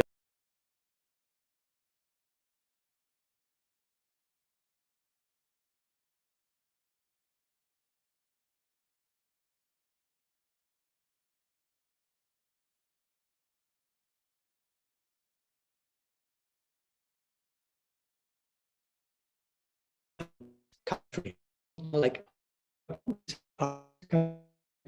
you do not select tanks and guns like parading on the street on a daily basis, because that will like interrupt the harmony and the daily flow. But those things are there, and if someone attacks the country, all the things come to the surface. So similarly, he says in Vrindavan there is full Aishwarya, there is full knowledge, full detachment, but those things are not necessary in the daily dynamics of the Leela. But when those things are necessary, they come. And you see that in Gaur Leela. When those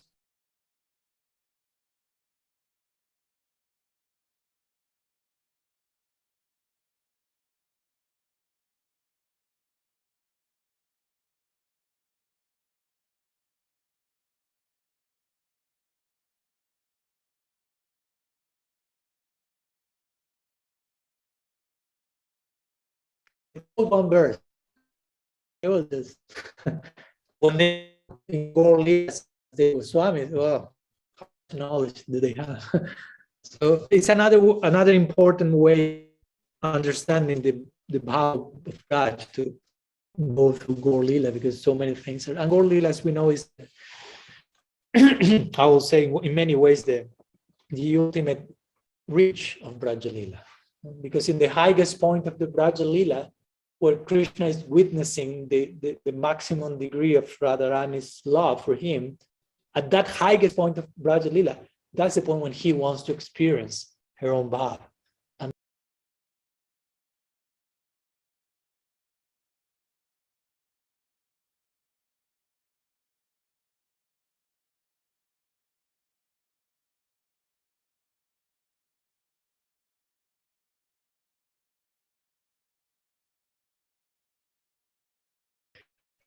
so to finish what we call Mañjari-bhava, and basically that has to do with the love of the gopis, and of course certain gopis, because to speak in terms of Madhurya Rasa is still a very general way of speaking. Srila Rupa Goswami makes many divisions of different gopis also, Priya Sakis and Nitya Sakis and Sakis and Priyanarma Sakis, another name for the Manjaris. So basically, Tat Bhavichatmika Mai is what we could say the ultimate highest reach of the Gaudiya Sampradaya.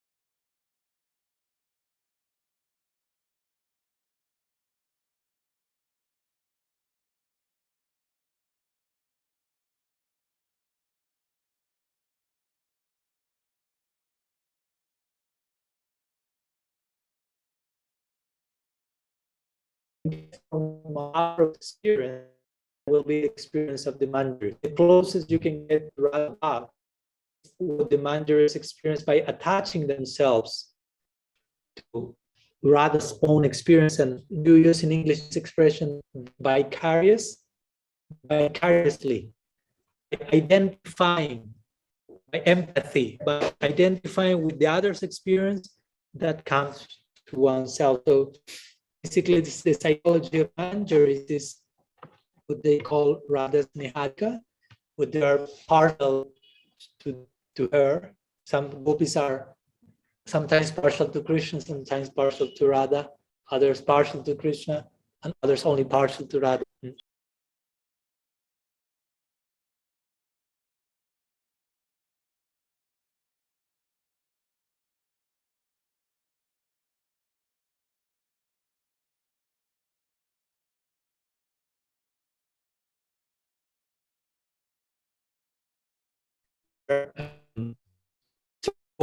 Direct action with Krishna, basically direct association, and in the case of the Manjaris, they do not want that, even though if Krishna sometimes tries to. There are many verses in Shastra saying that Radharangala Sattadushpala Kalasanchanana Prakriya Chaturyottaram Eva Shivanam Ham Govindam Kartaye Yenasesa Vadujana Patamandaji Prapanchavadonat Sukyam Bhavadanga Sangama Rasitkalambati Mangama. That's a famous verse which depicts the psychology of the Manjari, which is praying to Krishna. Krishna, when Krishna is trying to, sometimes Radha herself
so Manjari, very similarly to, and that's an interesting point for me.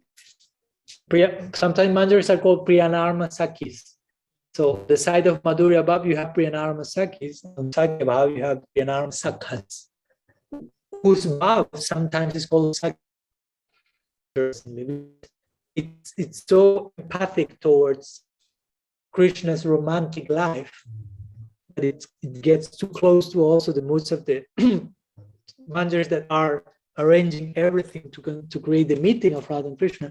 Priyanarma Sakhas are making similar efforts on the Sakya camp, if you will, to create that, because I mean we need so many players in the Lila to make the meeting of Radha and Krishna happen. It's not just we need this Manjari and that's enough. Not so many elements.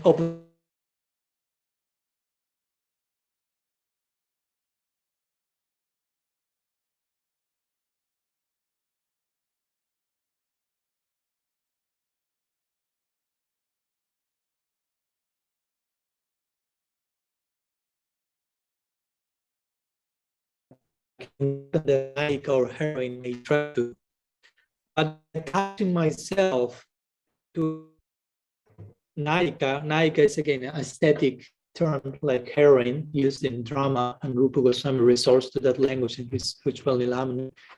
By attaching myself to Radha, my experience curiously will be higher if I try to have direct meeting with Krishna, basically. And again, the experience, the vicarious experience is such that it even manifests sometimes in the Manjaris, like physically. No? Famous example is the first person, Bilap Kusumanjali, where in brief words, Raghunadas Goswami as Rati Manjari speaking to Rupa Manjari, like joking, because she has like some biting on her lips. Generally, it is described in Shastras when some passionate kissing is there, some bite on the lips. So one Manjari is joking with another, what happened in your bimba lips? Some parrot came and bitten there, or what? No? And your husband is not at home now, so maybe a parrot did that. No? Like implying it was Krishna. And the conclusion of the Acharyas is like, but the Manjari won't allow that to happen directly with Krishna. So how did it happen? Well,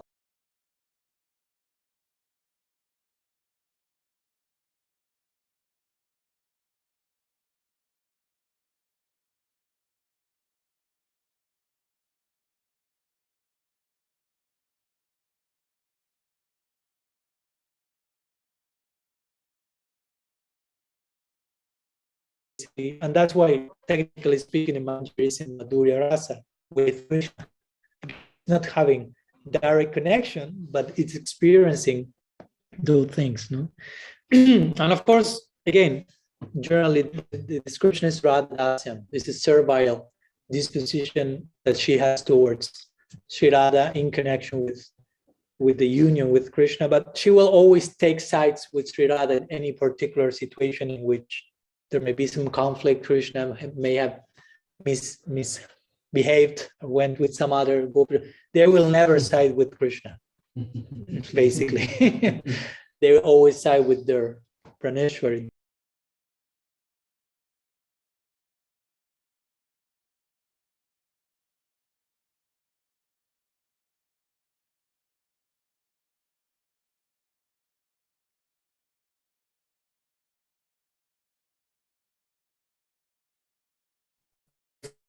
I'm praying to him, please give me entrance into whatever. But Krishna is falling to the feet of the Manjaris, praying to them, please allow me to enter and have darshan of your mistress.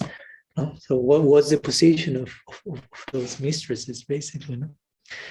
So some ideas, of course, there are certain books that one can study in further detail for getting more familiar with the technical details of the Manjaris and the age and this and that, but mostly with the bhava, with the mode, which are some of the books that are composed by our Goswamis, which are full of prayers, which show how Manjari approaches her mistress, which disposition, very servile disposition, which is an important point, as we were saying the other day, like that you have a gopi carrying cow dung, as Srila Vishwamara said, and he said,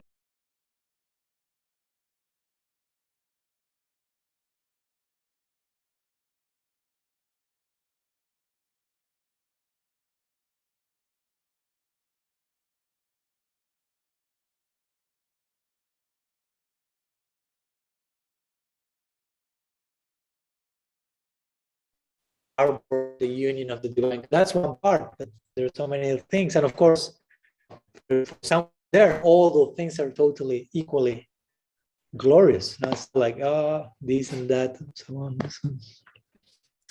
Anyhow, almost running hours here. So you have to return. It's a little late and maybe some prasad is there.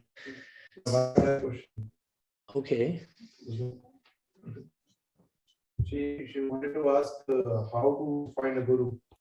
How she can be sure that this person is my guru. And building on that, I have another question. So this is too tricky. Yeah. What is the role of Diksha Guru? Like we heard that Diksha Guru connects you to the parampara. And so, yeah, but the main role is of Shiksha Guru. And we also heard from Gaur Govind Maharaj that what they would ask him, like,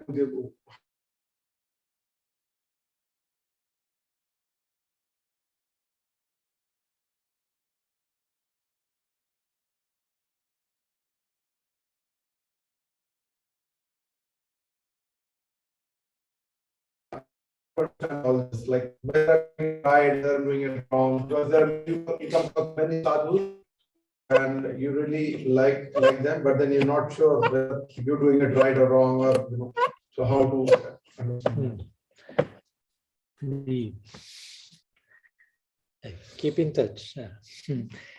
Yeah, I may reply briefly because that's a whole discussion. That's a long topic, no? And we can, of course, continue speaking somehow. But so I'll say how to find a guru. I will say that, of course, it's as they say sometimes, no? Krishna is the one who takes you to your guru, and then the guru takes you to Krishna. But also you have to be prepared for finding a guru, because the guru may be there, but that's what I tell people sometimes. They say, where is my guru? Where is my guru? But you should ask first to yourself where I am as a disciple.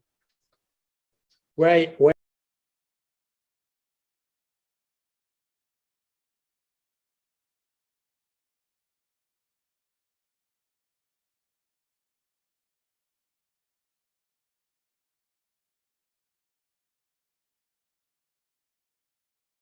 to what the disciple is expected to do.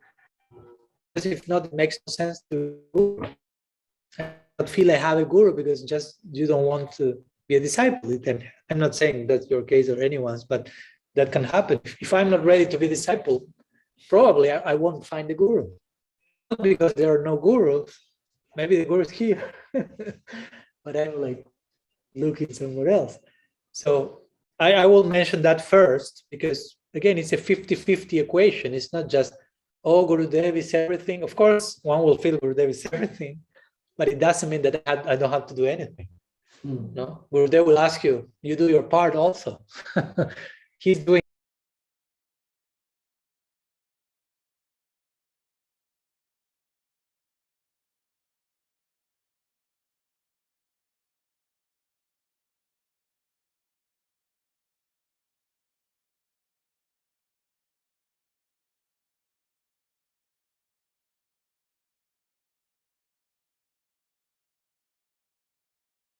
Not so much the guru. It's I need a guru.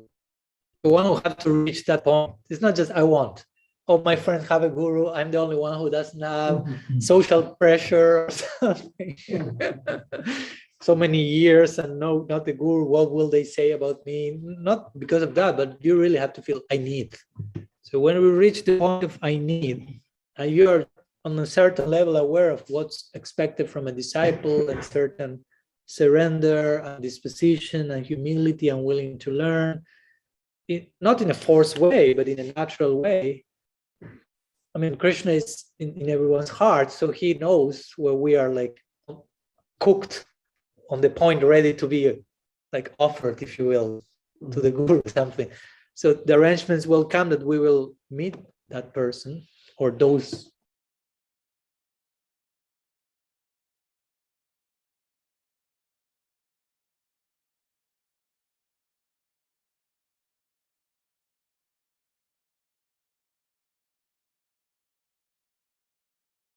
Okay, 1 minute that I have to get a candle to see the sun, because if you live all life in a cave, everything with a candle.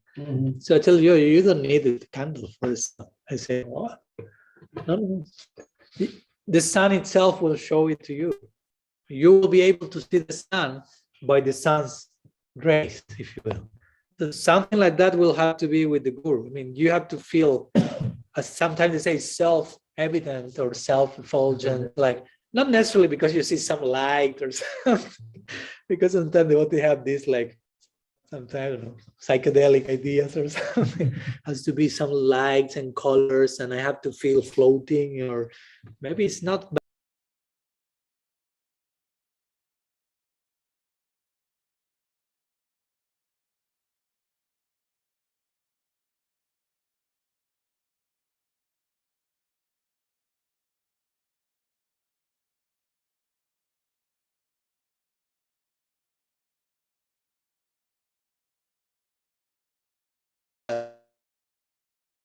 His what they say, guru is your own potential appearing in front of you.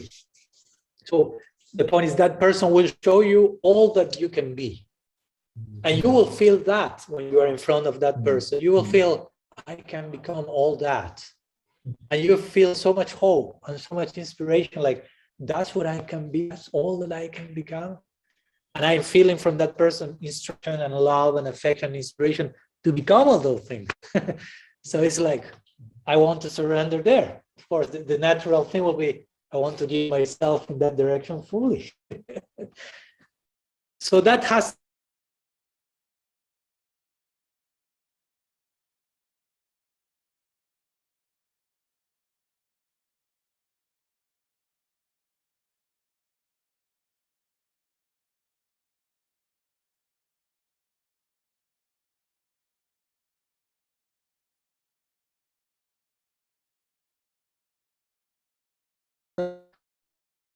down. When you came here, someone forced me.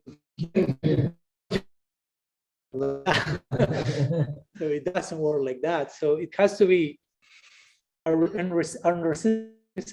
Like I mean, Krishna is all attractive. So that same all attractive force will express to Guru, and you will feel like called in that direction. I cannot resist. It's too much. Unless it comes, better wait. Because also we are not in a rush. It's not like, oh, no, I need to have a guru now. If not have a guru, I will accept whoever comes, so I have a guru. In time, it won't be good to make that choice, because I mean, the value of just having a guru.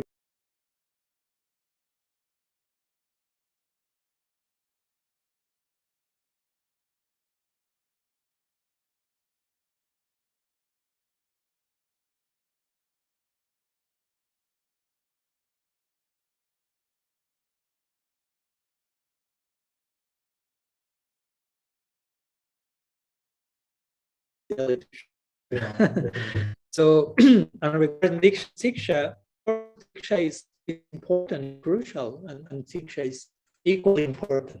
It's like I ask you, what's more important, the seed of the water that will water the seed? You cannot say one or the other. The two are crucial in the equation. So Diksha is like the seed. Guru is being mantra. No? So mantra, that's the most important thing of Diksha. It's not so much whatever, the externals of the ritual, sometimes of the fire and moving like this.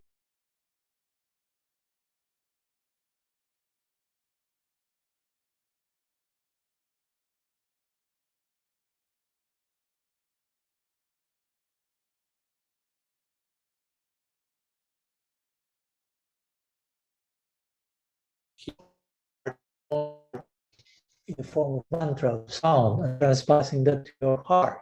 And you're receiving some very specific bhakti, some scars, devotional impressions in that moment. The seed is being sown in a particular direction. And Siksha is nourishing that. And of course, generally the case is that the Diksha Guru in many cases will be the main Siksha Guru for the disciple, but that's not necessarily always the case. Sometimes the Siksha Guru may be someone else. There may be more than one Siksha Guru. That's in Shastra is clear. There could be more than one Diksha Guru. There's only the mantra is saying. You follow? Yeah. That in Diksha is given. So you don't need.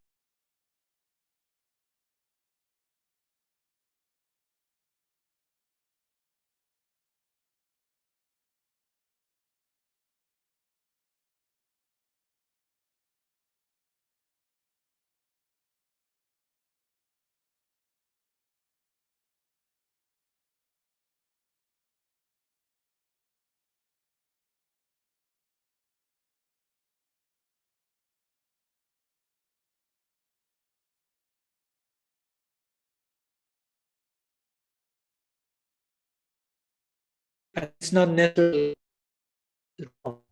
There's place for I'm not saying that will happen, but in the history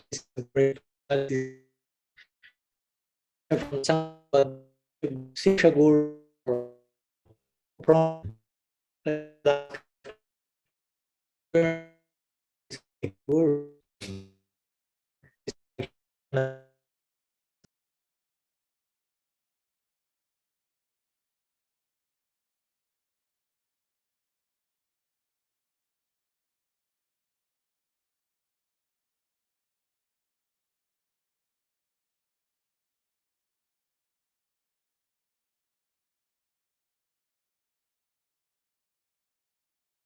No, it's like a dichotomy in your mind, like separating. The addictions are two functions of the same department. Guru is one. Guru Tattva is one. Guru Tattva is one principle. It expresses itself in different ways. Krishnadas says, Madan Mohan is the presiding deity of Diksha. Govindaji is the presiding deity of Siksha. I mean, Madan Mohan and Govindaji are the same person, but different aspects of functions. So when we say Diksha or Siksha, we are speaking about different functions of the same principle. It's like a combination among one or the other. I mean, it should not be.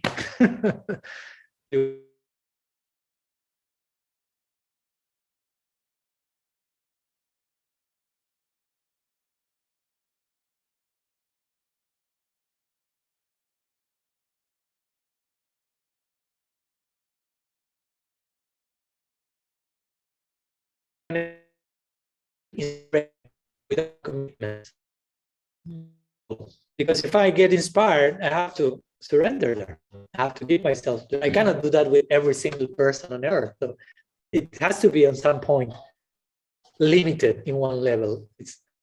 You can have many Siksha gurus, but you can't have that many either. You have to have some commitment. If I say I have 3,000, of course, when you are super advanced, everything becomes your Siksha guru in the sense that everything is speaking about Krishna, like Mahaprabhu saying, Chatak Parvat and its Govardhan and the hills and everything.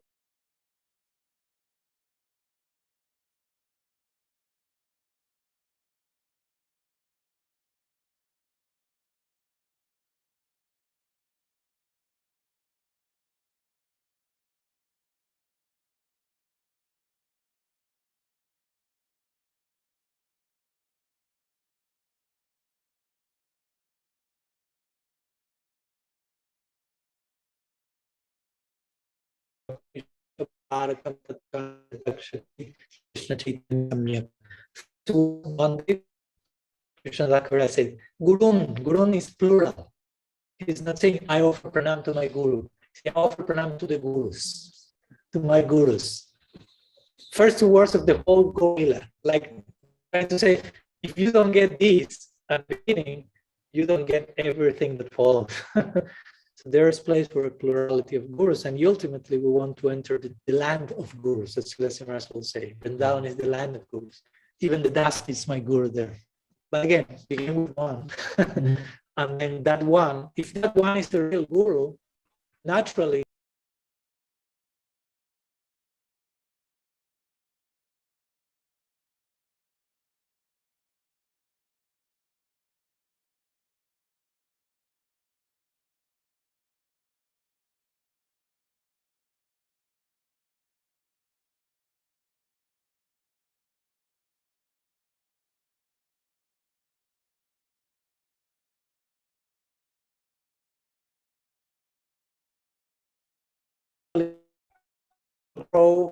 give the some of the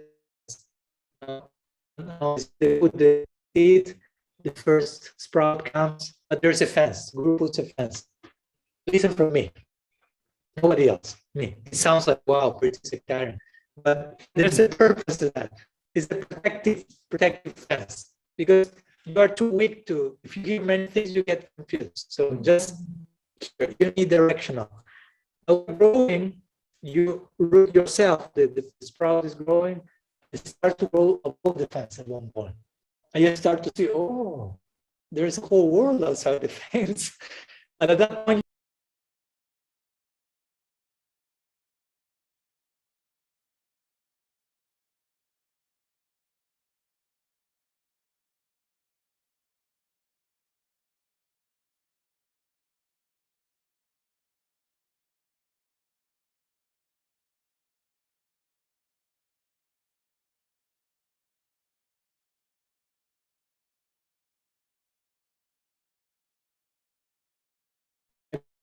one guru, I want to give myself a guru.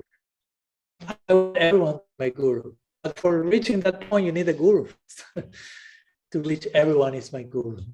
So by saying everyone is my guru, you don't have any guru, you actually have zero after that.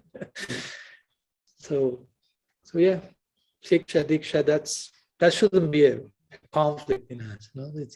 Everyone is serving the same interest. If guru are bona fide, they will be only concerned. My Guru Maharaj puts it like that. Let me close with this. One story he shared that I really appreciate.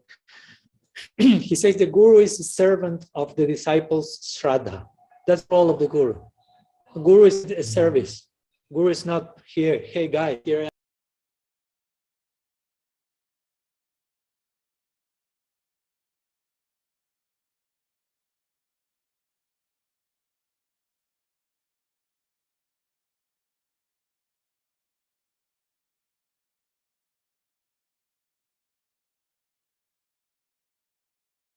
Taste the faith will better association with that sadhu. I, or whoever as a guru, shouldn't feel, oh, if I connecting with him, maybe he gets more inspired there, and he's not more inspired with me. So what? If that person really will be nourished in that direction, and you know that, and you know you cannot do much more from your side, you should make the arrangement to facilitate. It's not about who gets inspired with whom and who has more disciples and who. I mean, it's not like a business of competition of having more people, but getting them to go up and down and Nityananda. So once my Guru Maharaj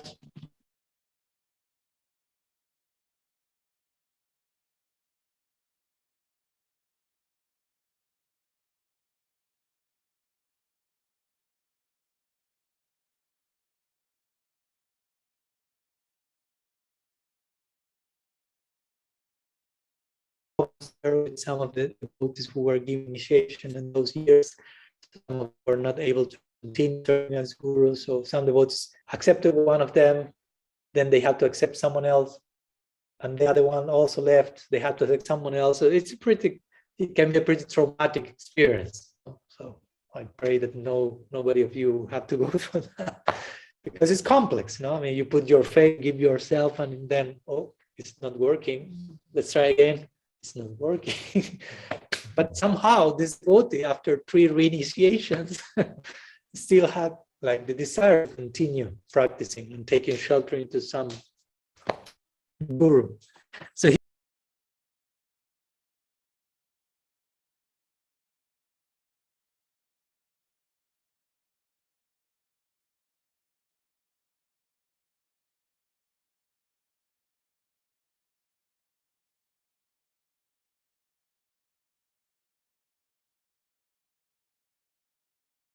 for some time, my Guru Maharaj told me, I could feel that I knew him, he told me, and I knew all the things that he went through.